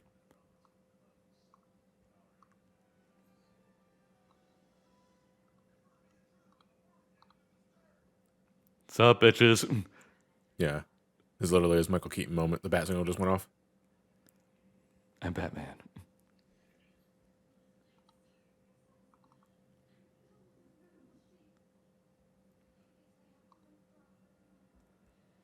I guess for the moment. Scott Summers. Wait, I thought he was Reed Richards. No, that was the Ava that went inside the Now he's Cyclops.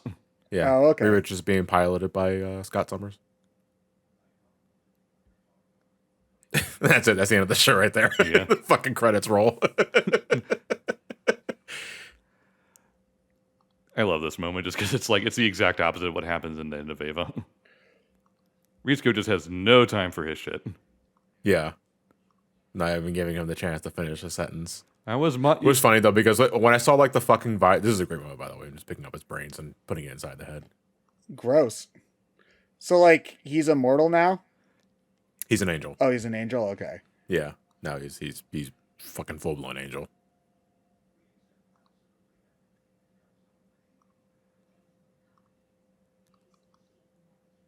What?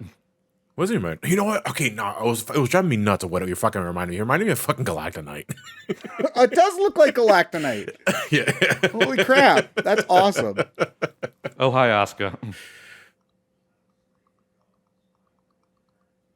Okay, so this world isn't perfect.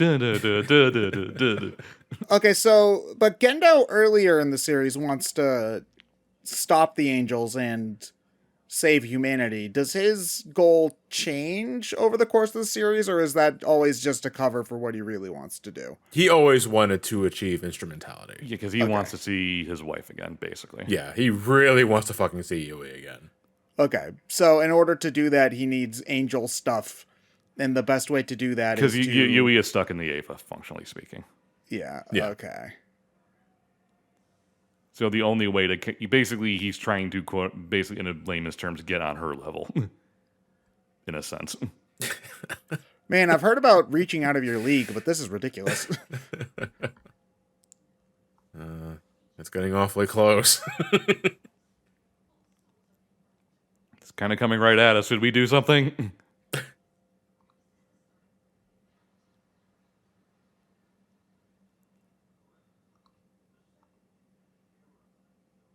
Well, it kind of killed everything. Yeah, it's like one of those Ultron things. The only way to purify humanity is to kill it. Because that makes sense.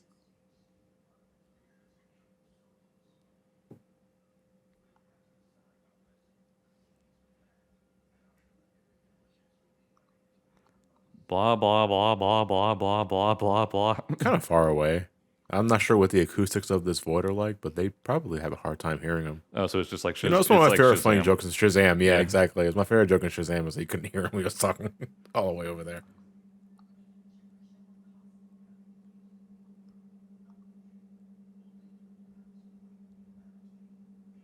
Stop acting like you know everything. He probably does. He spent a lot of hours of his youth in the library. Yeah, I read a few J.K. Rowling books. I know all about magic. Sure. I can name all the wizards in the series. Yeah. Merlin.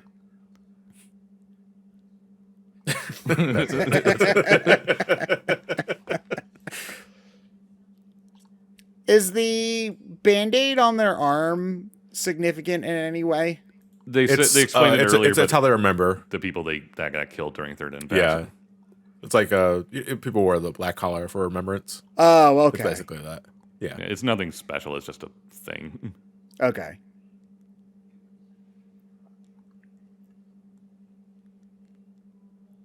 Oh, he is Cyclops. He really is Cyclops. Yeah. Well, he's way better Cyclops. Yeah. Get on his league, Scott. I mean, it's not that hard. Scott is like on no one's league. How did Shinji get down here? Walked. To get up, I guess. Yeah, it's like he walked. Didn't they blow up the ship? Well, they took over. Part of the hull was compromised, but they took over the ship. They didn't destroy it. Yeah. Yum. At last, it is now my turn. Is now me who shall get in the robot.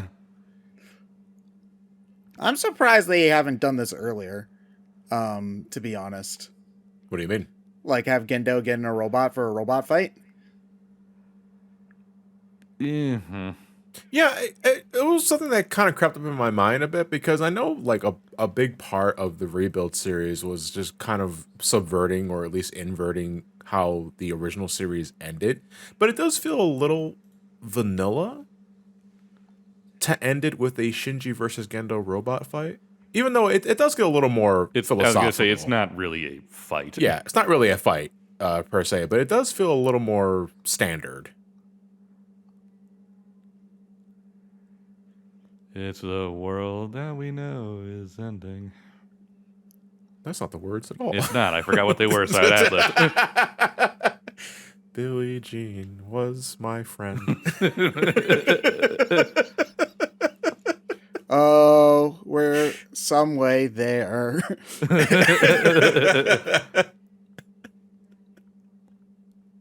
No, Shinji! You're ruining the meme. Oh, there's beast mode. Okay. I'm eating well tonight, fuckers. If I go down, I'm taking you with me. Do they ever establish what music is on Shinji's stupid record player? No. No, I don't think it matters. It was just a form of escape. Well, it was also the one thing his dad left him. Yeah, I mean, yeah, but it's just like, The contents what does of the he music, listen to? The contents what does of he the, listen to? The I'm not contents don't really matter. Yeah, but I'm just I curious. remember, like years ago, we made reference. I think he listened to Linkin Park because emo. Yeah. But Haha, funny emo joke. yeah, very late 2000s. Oh, he has to put on the collar. I don't know why it matters. You can't do anything to him once he crosses into the whole fight area. I do like this scene though. It's like everyone is like, "This is a terrible fucking idea." Do you have Really, any? people were And affected. it's like, do you have any other ideas?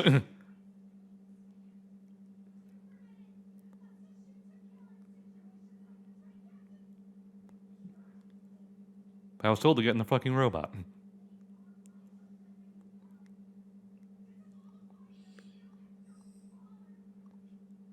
I missed. Wow, you're a terrible shot. Oh. She's doing the same thing actually. Oh, I thought she was shooting her. No.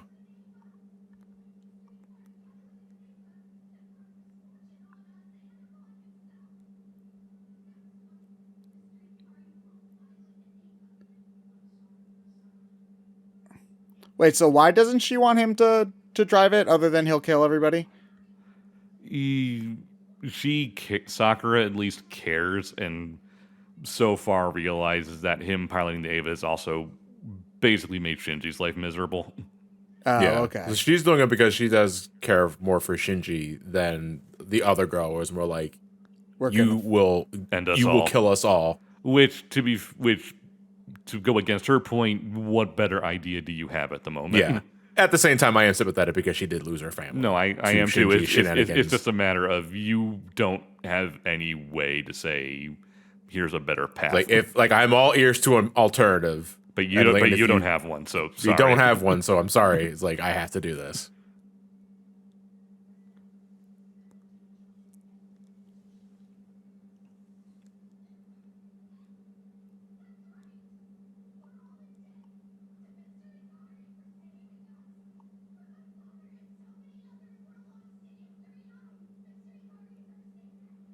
Guys, you're gonna ricochet onto somebody and hurt them. Stop. God, we only have so many Put bullets. the guns away. The one thing holding humanity in the brink of destruction is the bullet, and you fucking wasted the last one.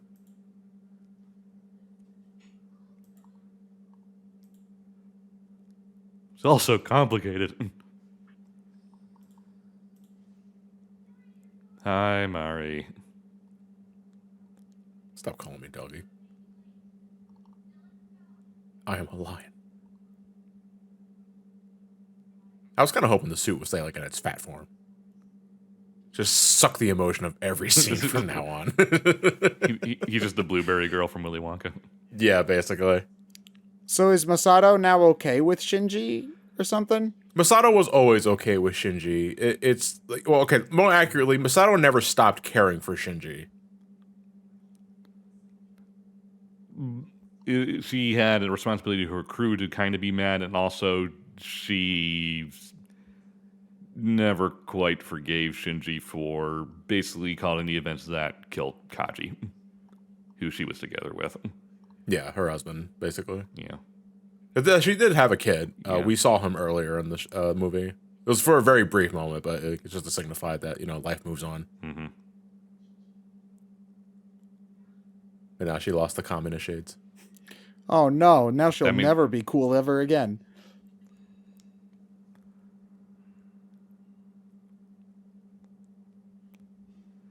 Bye, everyone. Good luck getting home. How do they get home? Good question. But I don't care. Bye. Do the shades even do anything down here, Misato, or are you just trying to look cool? I think it's just to look cool. I don't think anybody wears shades for them to seriously do anything. Well, I mean, if you're outside in the sunlight, they do, but... No, it's just to look cool. Probably. No, because even then, you know what? I probably wouldn't wear shades in the sun either way, because I got a tan. It's got to be a fucking awkward tan mark. Oh, yeah, you get the raccoon face? Yeah. Yeah, the raccoon face. Yeah, that's awful.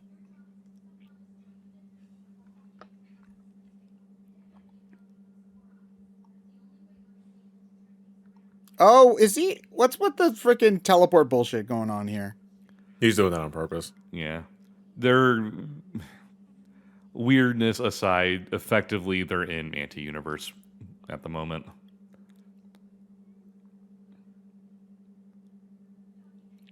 Why does she call her Doggy? She gives everyone weird pet names. Yeah, but she was calling Asuka Highness and stuff. Yeah, I get that one. I just don't get dog for Shinji. Well, because Shinji didn't really have much of a will of his own until now. Yeah, dog is do it as he's told. Oh, okay. But I think after this, he stops calling her Doggy. Yeah. Well, she stops calling him Doggy. Yeah. And just calls him Shinji.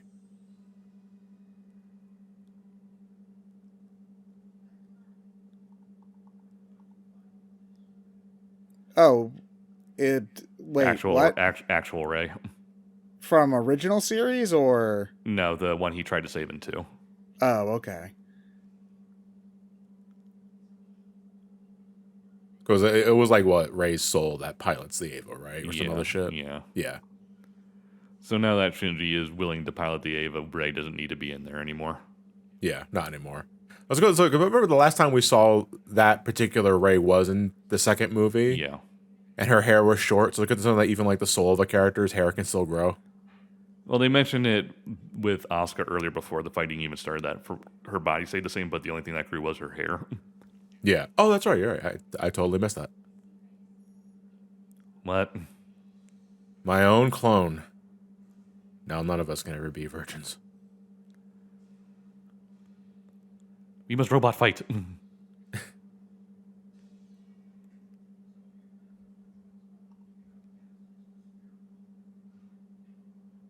Loading. Yeah. It's like a fucking Ava buffering icon.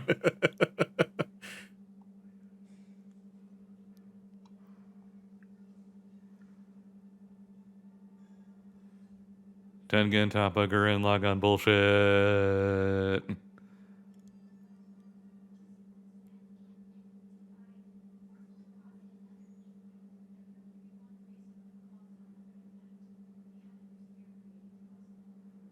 Technobabble, technobabble, technobabble, technobabble.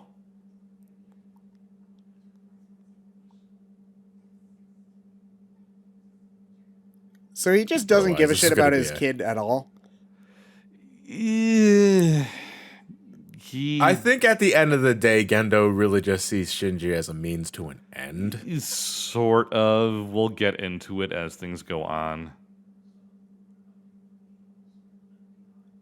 Because at the end of this movie, if you're going to tell me that Gendo truly loves Shinji at the end of the day, I'm not buying it. It's not love, it's more so scared of loving him, I think, is the problem. Yeah, but, at that point, it's kind of a distinction without a difference. Yeah, I think it does matter. Yeah. I mean, I know he loved Yui. Like, he really fucking loved his wife. Yes. References to the original. Because remember, this is the imaginary world where anything can happen. All aboard the fan service train. Yep.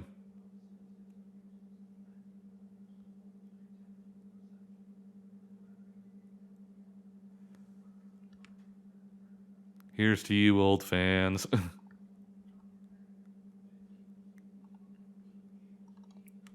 I don't even... Well, Shinji doesn't even really remember her. Yeah, because how old was Shinji when Yui passed? Like... Or at least Yui became part of the Ava. Like 2 or 3. Yeah. Like, yeah, it's... I'm surprised I can remember anything from, like, past the age of fucking 5. Your brain doesn't start forming memories until you're, like, 3 years old. Or, like, permanent memories, I should say. Yeah. I do like... As a fan of it, I do appreciate the callback stuff here to see it in, like, really good animation, but... Yeah, because, again, this is, like... We're literally going down memory road, because... It's a nice little way to end off the series. Wait, so he's fighting a Shinji clone? No, he's fighting Gendo and... He's fighting... Yeah, they're both... Like, one's Ava 1, the other's Ava 13. Okay, they look the same to me is the thing. Yeah, well, that's kind of intentional. Yeah, that's intentional. And they're fighting inside a virtual memory room, basically. Yeah. Which is just the movie's excuse to just go through a lot of CG Tokusatsu. old locales. Yeah. And CG Tokusatsu stuff. Yeah. Which is intentional because basically now the plan is just to basically become God and rewrite the universe, which, as far as Ava concerned, who is God but the director? I mean, you laugh, but you're gonna see it later down in this movie. It's like it gets pretty fucking meta about that. I mean, like right here. Yeah. Oh, it's a freaking. Yeah, he just Truman showed his way out. Oh my god, that's actually really funny. We're gonna get another. Yeah, we get like I said, it gets very meta very quickly. Yeah, my favorite one is here actually.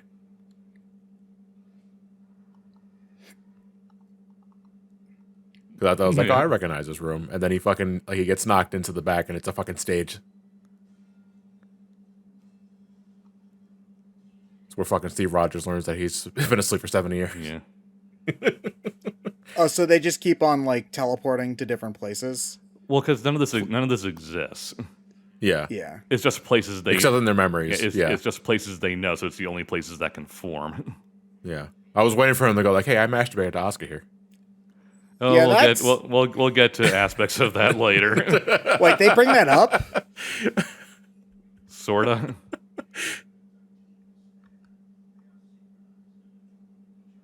You're not me. Oh, thank God.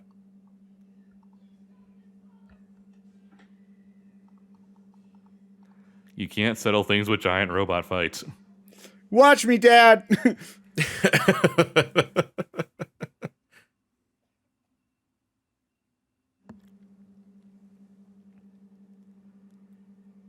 Oh, good on Yamaha. I'm sorry, that product placement kind of saps away the emotion just temporarily. Yeah, watch it, man. They're gonna fucking step on a knob. Wait for it. Here it comes. Sears in the background. Yes. Circuit City. That was the last one.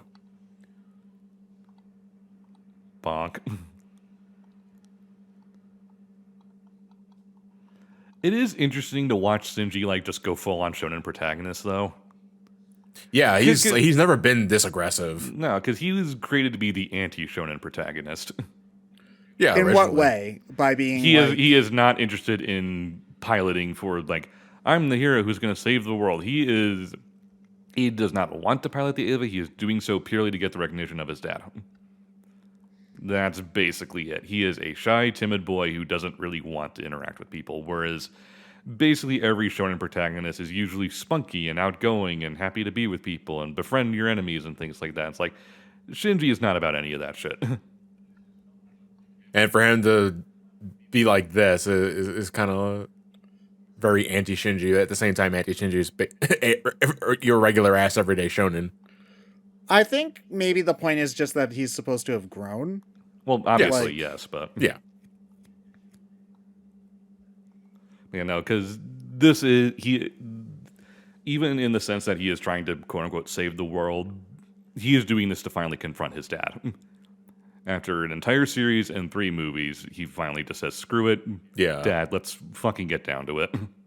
This is where, if you've been following since the original Ava series, it's kind of cathartic in a way. 20 years of catharsis. Yeah. Well, 25 years of catharsis. Yeah. 25, yeah, I was going to say.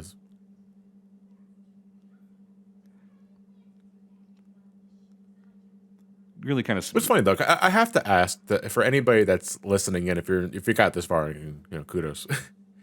What does this mean to... I always love to ask this question to those that started with, like, a reboot series or a rebuild, whatever you call it. Like, what does this mean to those that started here and never watched the original Ava series or end of Ava?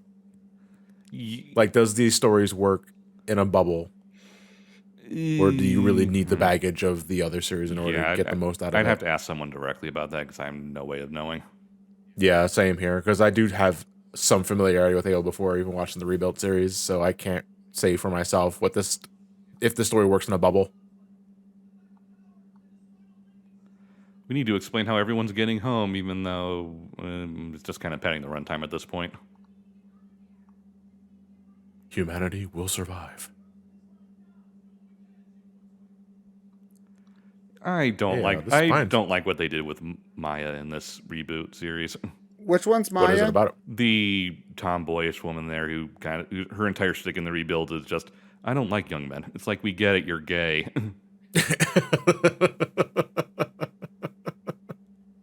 Oh, wait, why aren't they fighting anymore? Because they both realize that just clashing spears isn't going to solve anything. This is a war of words. Oh, your thing is leaking, by the way. Which thing?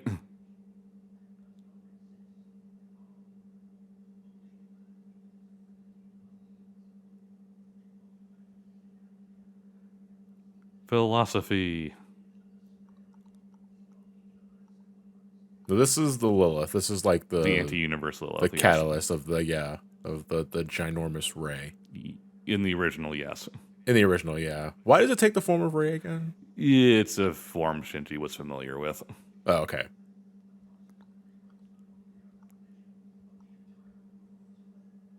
Nothing can hurt me anymore. I went through a whole series and 3 movies. What the fuck are you going to do to me now, Dad? This fucking thing that we're about to witness here.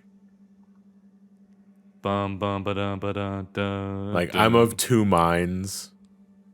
On one, I understand that. Yeah. Oh God. Oh Jesus.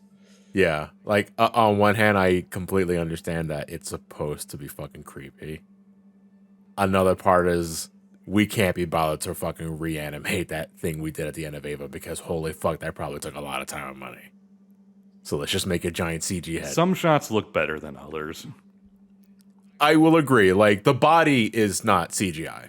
Like, the body is hand animated. Yeah. But the head is full CGI at all times, and I hate it. Well, it's half CGI, half. They clearly took pictures of someone and did like rotoscoping over it. Yeah. Onto the model, which is they're obviously and trying. The hair is the hair is 2D as well. Yeah, they're trying. Well, not 2D, but they're trying to do the Uncanny Valley thing, and it's like by doing it intentionally, it just comes off as weird. Do you think it would have worked if they had taken a picture of someone and like used that? Like maybe they did. A real person's face. Well, what's interesting because it's obviously a photorealistic face. Well, what's interesting is that they did do that in Fooly Cooly because there's a hand monster thing that kind of moves around, and that's basically what they did. So it's like, oddly enough, it worked better there than it does here.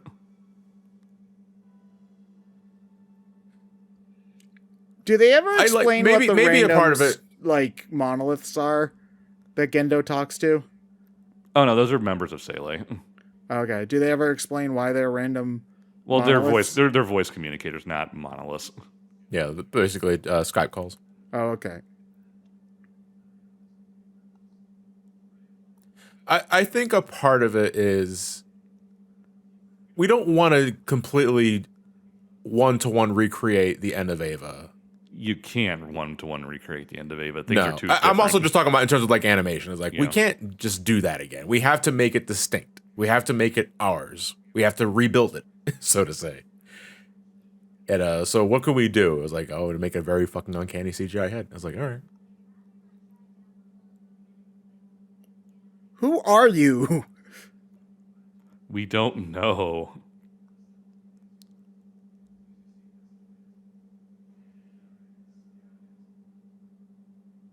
It's a reference to something that I just don't know. I think it's just, well, I don't know about that, but it also, I think, hints that she's way older than she looks. Well, I mean, obviously, it's just a matter of how does that relate to anything we don't know. Oh, I don't know. Goodbye.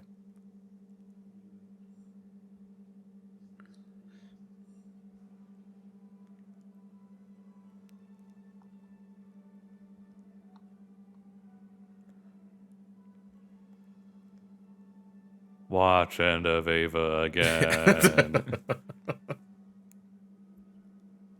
Okay, so is the ending as depressing as the end of Ava? No. No, It's not. Okay. Yeah, just to save you the trouble, this is the complete inverse of the end of Ava. Okay. The entire purpose of Rebuild is to not undo it, but change course. Yes. To learn from it. Mm-hmm. To become a better person for it. Because you can't really watch this movie without having watched End of Ava for it to make complete sense. It loses some impact. Yeah. Zero impact. Fucking hate the joke, man.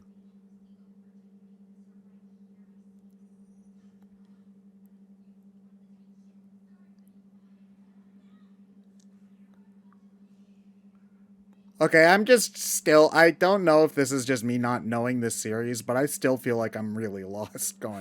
That's not surprising.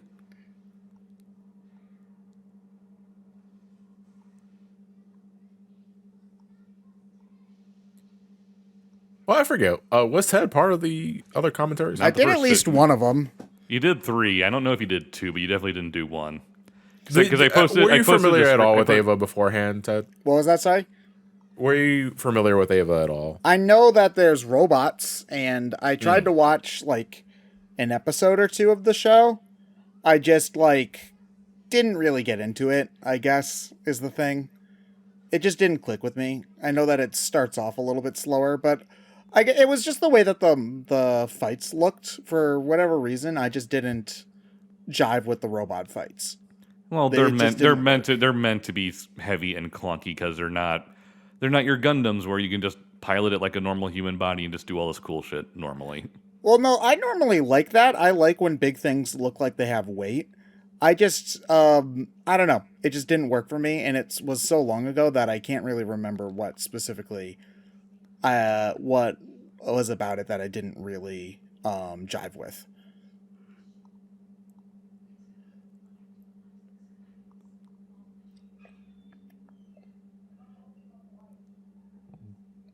Yeah, but Misato hates kind of everyone. I mean, not Misato, Ritsuko kind of hates everyone.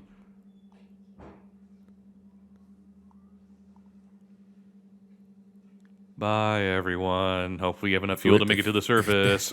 Do we need to have the escape pods have such a struggle to escape the ship? I see the escape, but where the pod?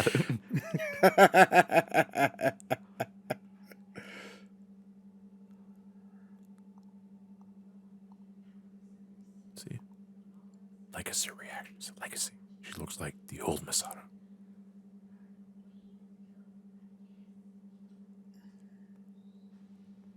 Zoom.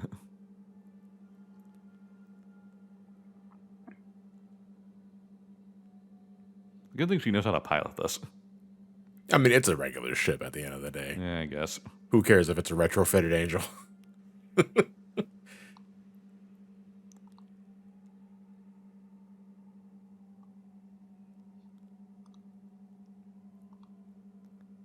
And they're all sinking.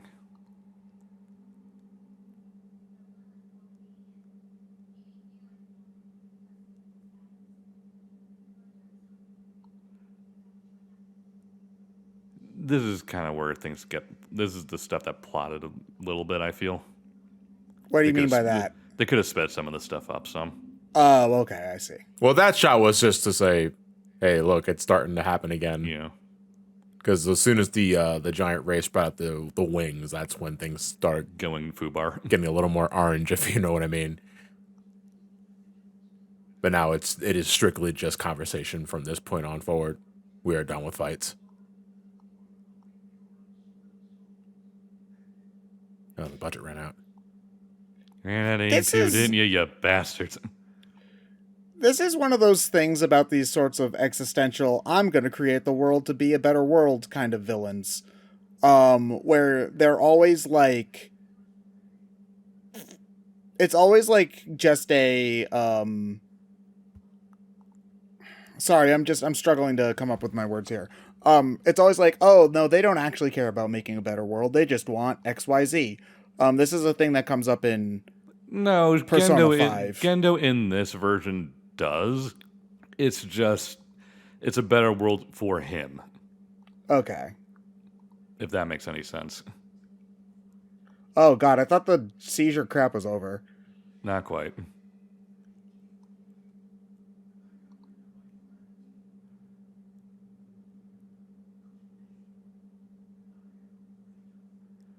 Gendo is afraid of having a connection with Shinji. All right, let's see what's it. Fallout Boy. I thought I raised you better. I thought I told you better than that. We're Green Day in this house. Well, Green Day's old enough to have cassette tapes, so. Ugh. So finally, after 20 plus years, we get some Gendo backstory.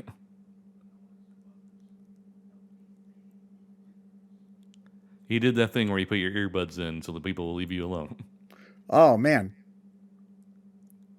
Relatable in some way. You know, that's why I wore headphones a lot in my youth to shut everything else around me off. Then I almost fell into a ditch and I never did it again. What?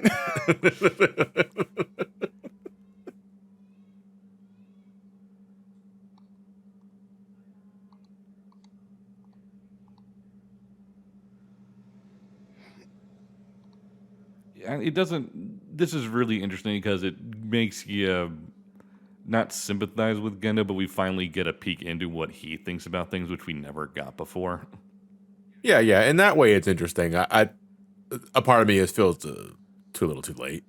Like, I mean, you've already done enough. No one's irreprehensible damage. no one's forgiving him for anything. It's yeah. It's important for a villain like this to at least understand their motives, though, and see things like, especially when their plans like this are so grand.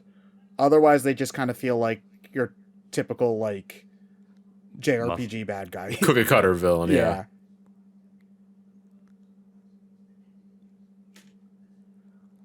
So the sketchy kind of drawing is a reference to the crappy endings of the original series. Yes. Okay.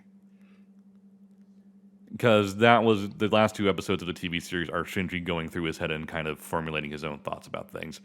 So Gendo is doing the same thing here. So it's going for a similar super low budget style. Well, that was because of budget reasons in the original. Yes, but run. Now this is obviously very much. This is just reverential. Yeah. So could you, like, if you're watching the original, just skip the last two episodes?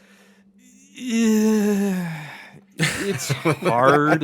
As someone who I just went through the series plus End of Eva, the answer is sort of yes and no. Yes, in that they're not good episodes in the slightest, and it's a lot of weird nonsense of Shinji talking to himself. But at the same time, you need to understand what kind of headspace Shinji's in during End of Eva. Which is weird because End of Eva had a similar type of sequence. Yeah. Where it's just basically, all right, so I don't have enough to animate the rest of this, so let's just put a tour of Japan in here. Yeah.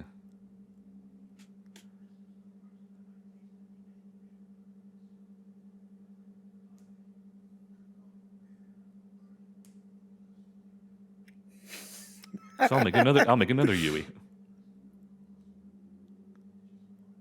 Rayquarium.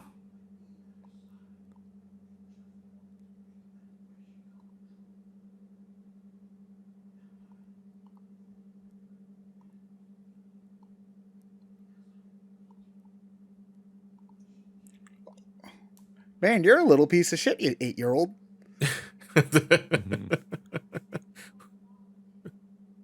What's with this lost sassy child? I love that bit from One Punch Man. Meanwhile, back at the plot.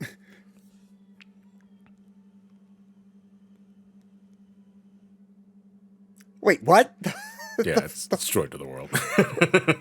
Excuse me? Oh, it's Master Hand and Crazy Hand.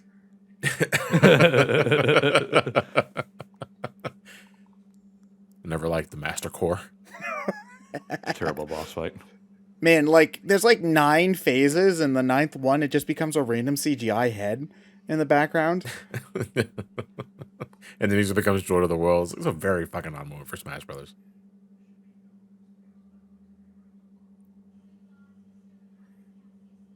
Longinus. Is this a Bible thing they're quoting, or is this like just a Ava thing? The spears in just by concept are references to the Bible. Okay. But basically the idea is that with the spear, you are able to rewrite the world. Depending on like the spear and the idea behind the spear. So their idea is, let's make our own spear, give it to Shinji, and let him do what he thinks is right. Just want Three Stooges pop in the eye the Mo does to Curly. Yeah, the fucking last thing we hear is the Three Stooges poke. Yeah. Okay, so as somebody who doesn't like stuff going near their eyes at all, like, this is a little much, I'm gonna say. Like, I probably shouldn't watch the end of Suicide Squad then. I can't even watch people put their contacts in, is the thing. Wow, like, that bad, huh? Yeah. Same. Ugh. No thanks. The idea of something going into the eye is very squeamish.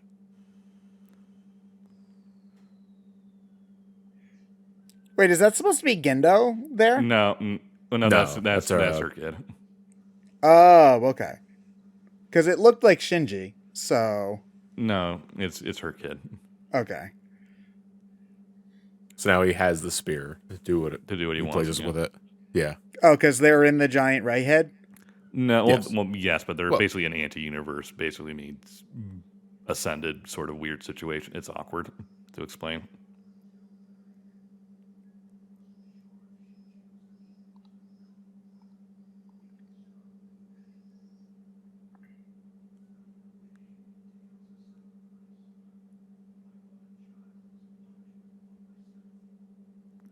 Because he still doesn't like Shinji. It's just more complicated than just not caring. Okay, I don't quite get the. I thought that not caring about my kid would be redemption. Like, that's a little. At this point, it's awkward because Gendo is self-aware enough to know he's not a good person, so he's not wanting to do that to his kid. The fear as in getting too attached. Yeah. And then losing him like he did Yui. Yeah. He's afraid of being close to Shinji because after losing Yui, he understands how painful that is. Yeah. He doesn't want to have to experience that again. Yeah, and he's running away from his problems instead of realizing that by having a relationship with Shinji, he could have found a different happiness.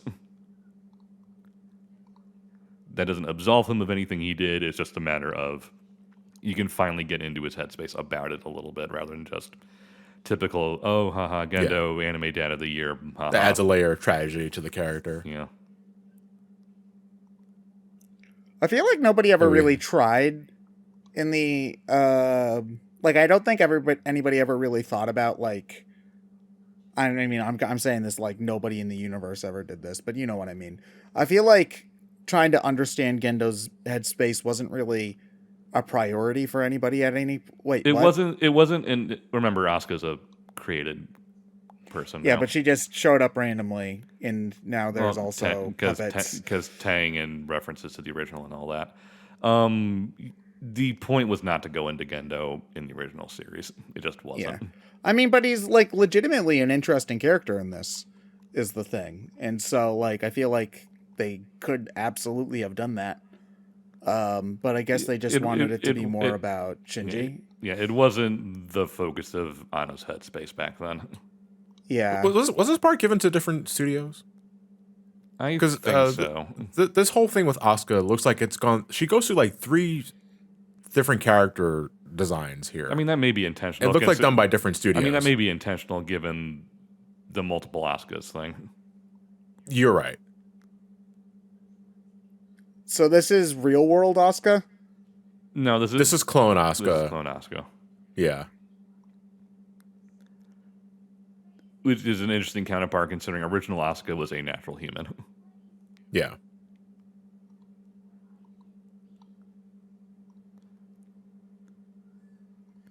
Seeing Gendo without a beard is so weird.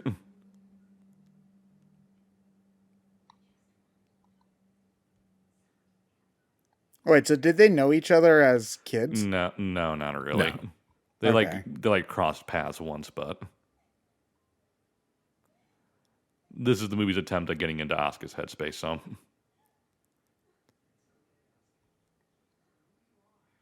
And this is a End of Ava reference here. yep, we're on the damn beach. The ocean of death. They had to reference this at some point, considering it's such a big part of the imagery of the original. And we're back to original Asuka because it's idiot Shinji.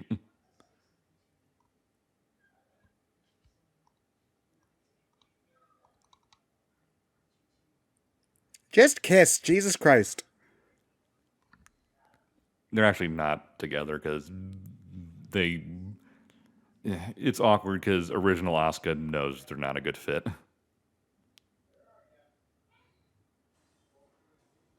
No, I have my Yamaha piano here. Yamaha brand pianos now for sale. Why'd you say that out loud? Don't worry about it.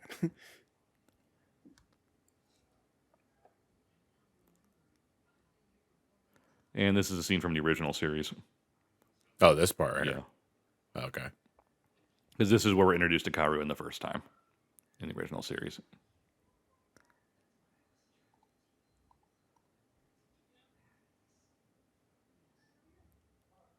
Wait, did Where's Kaworu pilot an Ava?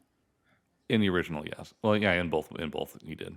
Yeah, both of them. I thought that Kaworu was somebody that like only the Shinji really hung out with. Well, he was, but he was technically involved with other things. It's weird for as popular as he is, he's not in a whole lot of the series. He's in like, I think only one episode of the original series, and he's only in like one movie and like these few scenes here and 4. He's not in. I think it's because he was so reclusive. I guess. Wait, he's only in one But people episode tend to in the stick with original series? 1 or 2. But yeah, he's Huh. not there very much. That's actually really interesting.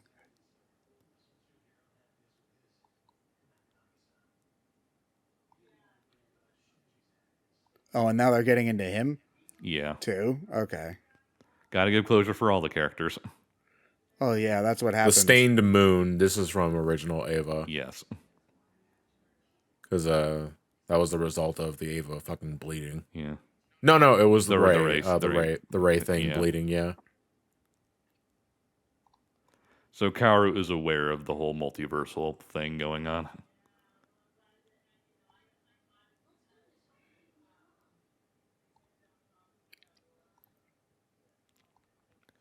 And Kaworu doesn't have to repeat quote unquote things anymore, so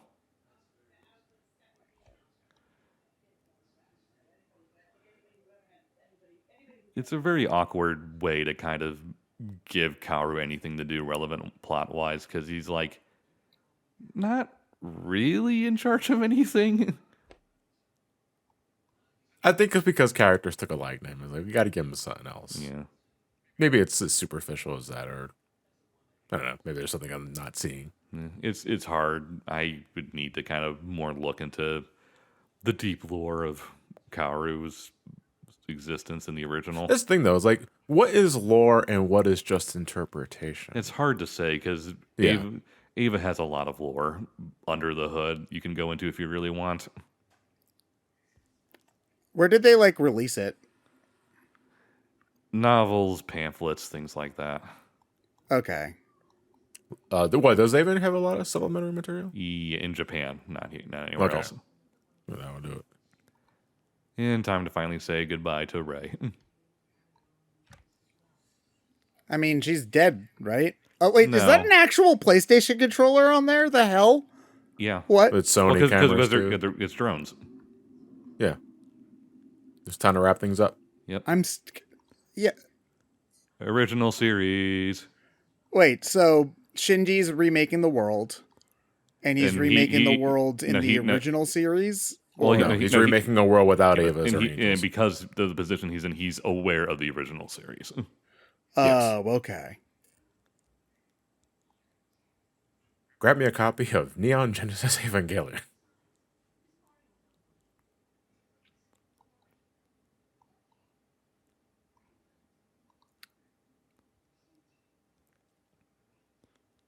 Imagine if this fucking series ended with "and cut."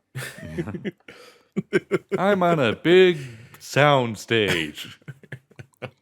And Gendo's just okay with him doing this now? Because Gendo realized now that he can't see Yui, there's not much point.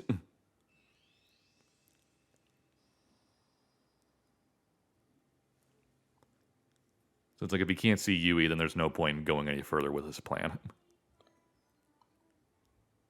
I guess that makes sense.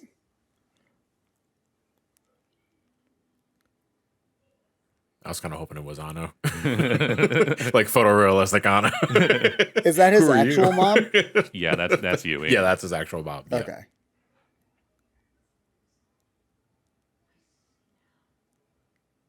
So Yui finally gets to be on screen for once. Like actual Yui and not clone. Not clone, not flashback.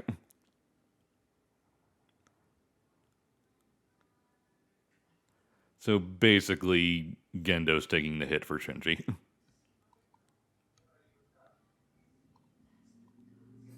Okay.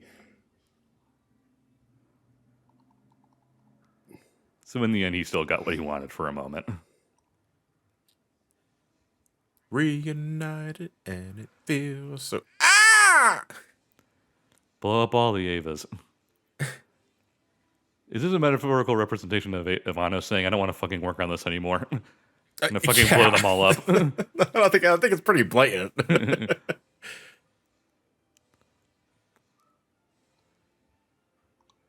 And the Ray head just falls onto the planet again. It's just going to murder several thousand people. Don't worry. No, it doesn't even get the chance. It blows up. Oh, okay. Yeah. Well, that dust's gonna all the mannequin dolls are gonna murder people. Then that's all right. I guess. I don't know, but you see, but this is the universe is being rewritten. Yep. That dust reforms into things. Are you saying that I'm animals, partially a mannequin doll? Yes. Oh, cool. I mean, maybe. I mean, if infinite universes are true, then every work is nonfiction. Wait, so does that mean that there's a universe where End of Ava is the real one, and there's a universe where... if infinite universe theory is true, every work of fiction is nonfiction. Because somewhere there is a universe where it happened. Weird, isn't it?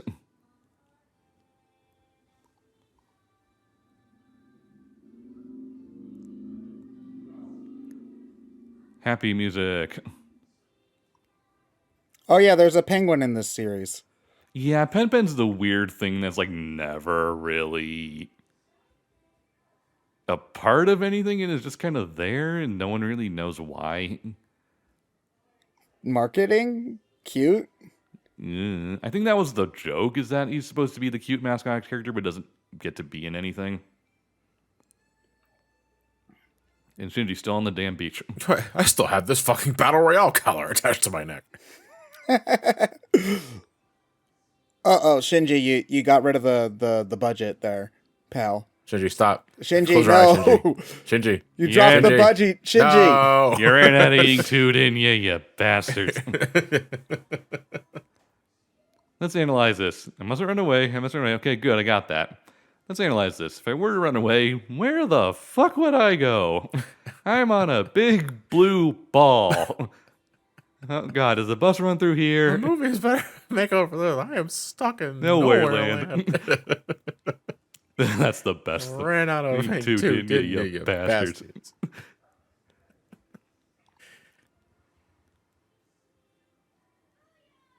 To do what? We're in the music video for Take On Me. To bring Me. the animation back. I mean, holy fuck. I came here just in time. Take me home. I'm not going for Yeah, the but you see, this is high what I'm talking about. It's like Mari being representative of Anno's wife. Like, she's introduced and the thing, suddenly color is brought back. And She's the one who pulled him out of Shinji's headspace, yeah. effectively.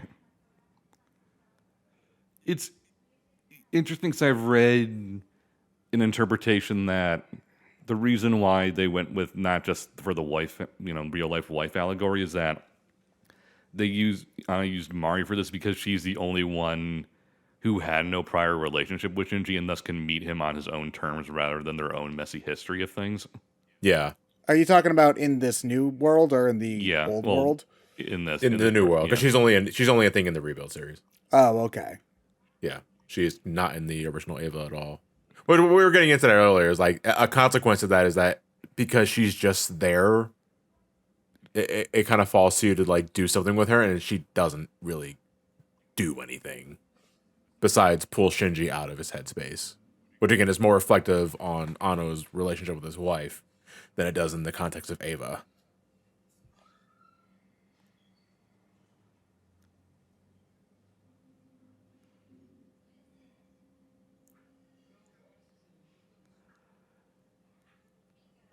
It's weird. I'm interested as to if we ever get an interview with Spike Spencer as to how he was directed for this one scene, because he is doing his usual Shinji voice, but it's like a half step lower. Yeah, because he's older. He's older, but he's not like going for a particularly deeper voice. How does Spike Spencer usually sound? No, that is Shinji voice is fairly close to his actual voice. Okay. So because in the Japanese version, Shinji just has a straight up man's voice. Yeah. So I'm curious as to what the direction was for that, whether that was a Spike decision or a director decision. Because I think you could have potentially done, I don't want to say an audio composite, but you could have maybe done something digitally to kind of get Shinji to be, I don't want to say tonally because that's not the right word, kind of like wavelength-wise a little bit closer to Gendo. Oh, just speaking a deeper octave, you mean? Not necessarily an octave, kind of it's not really an octave, it's more of a reverb thing. It's something you kind of get as you just kind of get out of puberty and guys' voices just naturally just hit more of a more bass rather than an octave. I mustn't run away. But yeah, I mustn't run away. So this Shinji made the real world? ? I guess. Whatever it is, it's a world with no Evas, yeah. no angels. Evangelion is done. Yeah. Anno is done with Eva. Which making a world without Evas is an interesting question from the perspective of Anno made Eva, and thus him doing anything is a result of Eva existing. Yeah, well, I mean, and I'm pretty sure he's always going to be grateful for that. Yeah, but creatively, he's done with the thing. It's not so much being done. It's just how do you go into your own creation with the intention of in-universe undoing it? I think it's supposed to be something about like I've gotten all that I can out of this, and I'm ready to put it behind me. You know, exactly. Sure.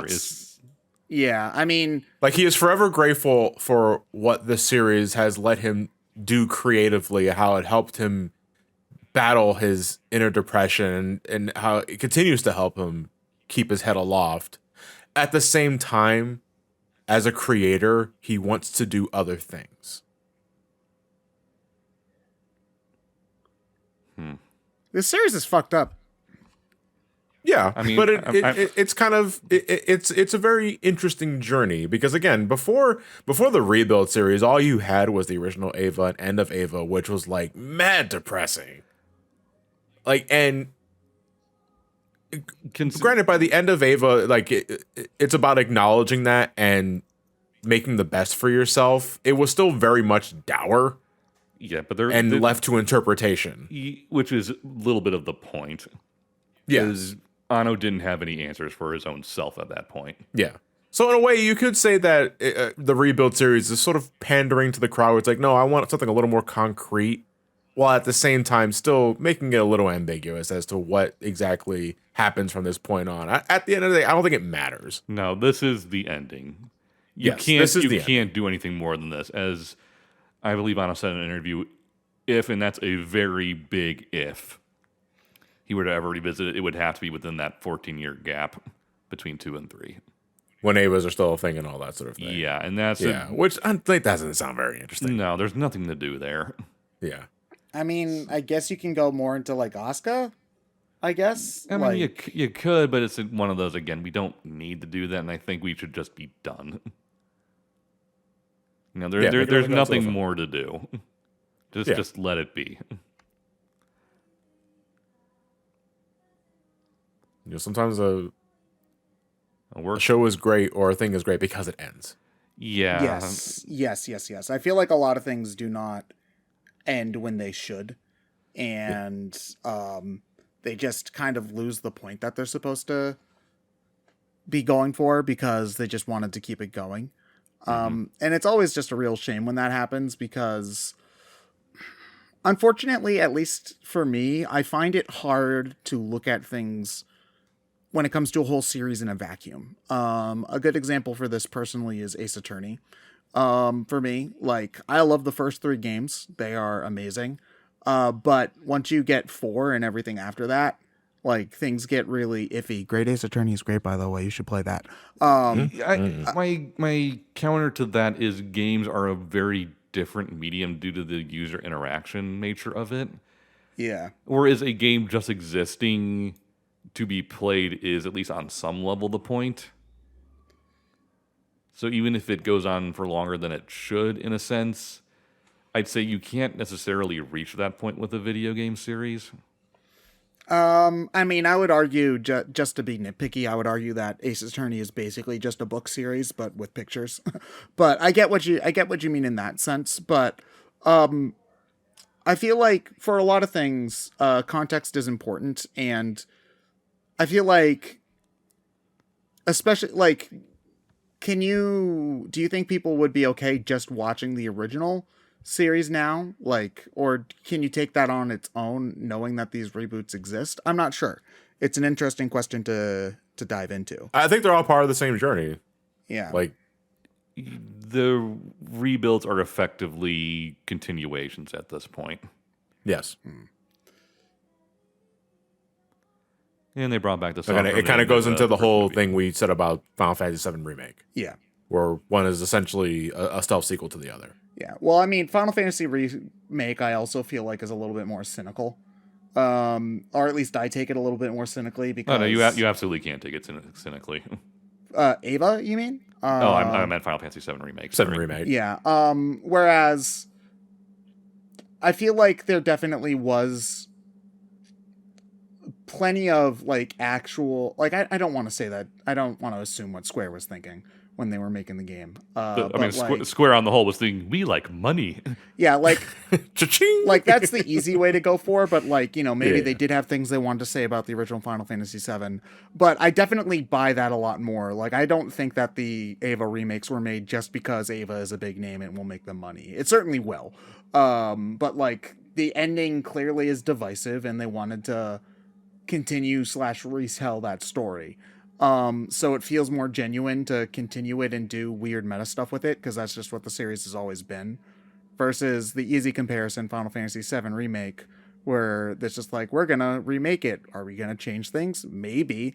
When are we gonna find out? Pay us another $60 and we'll tell you. And, that's Square.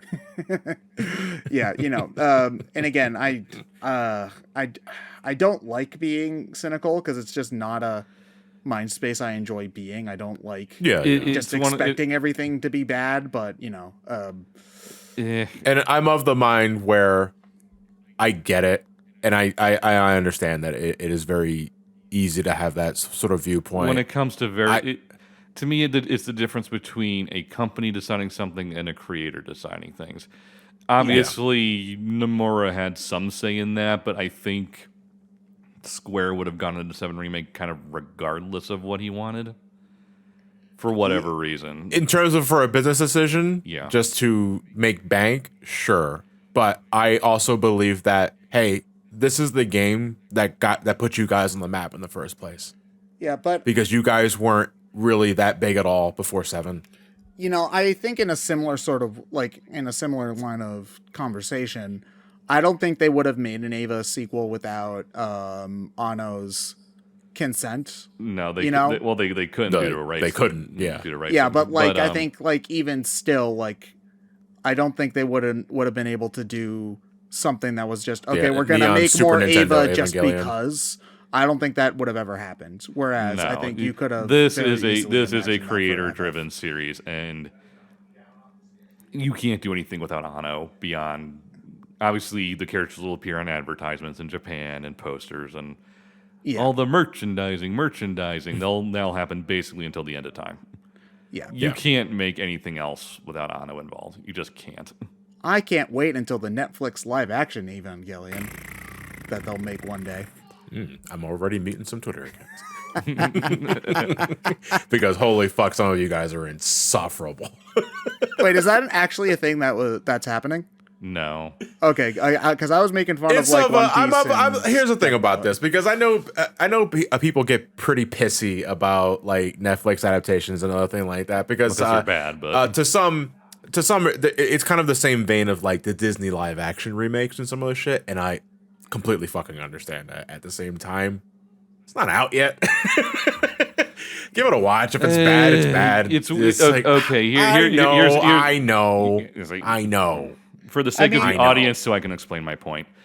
Okay, go ahead. You have a very, very, very long history of live action, particularly Western remakes of anime being extremely, extremely bad. You know, I just discovered the Fist of the North Star live action movie. Oh, you just did. There's a Fist of the North Star live action movie? It is, and it is a sight to behold. Oh, I don't like that you put it that way. I don't like that you worded that way. I was in tears watching this shit. Oh, Jesus. Yeah, so it's one of those, you are technically right that it could be good, John. Yeah, right. We are not going with I the know, odds I here. know. The stack, it's heavily stacked against to not succeed and shit like that. Yeah. But at the same time, it's also like, Christ alive, guys. Yeah, it's like hearing, we're going to get a new Star Wars movie. I'm excited. It's being directed by Uwe Boll. And it's like, it's just like, I mean, I guess technically it could end up being a good movie. What's the chances of that? Zilch. Never tell me the odds.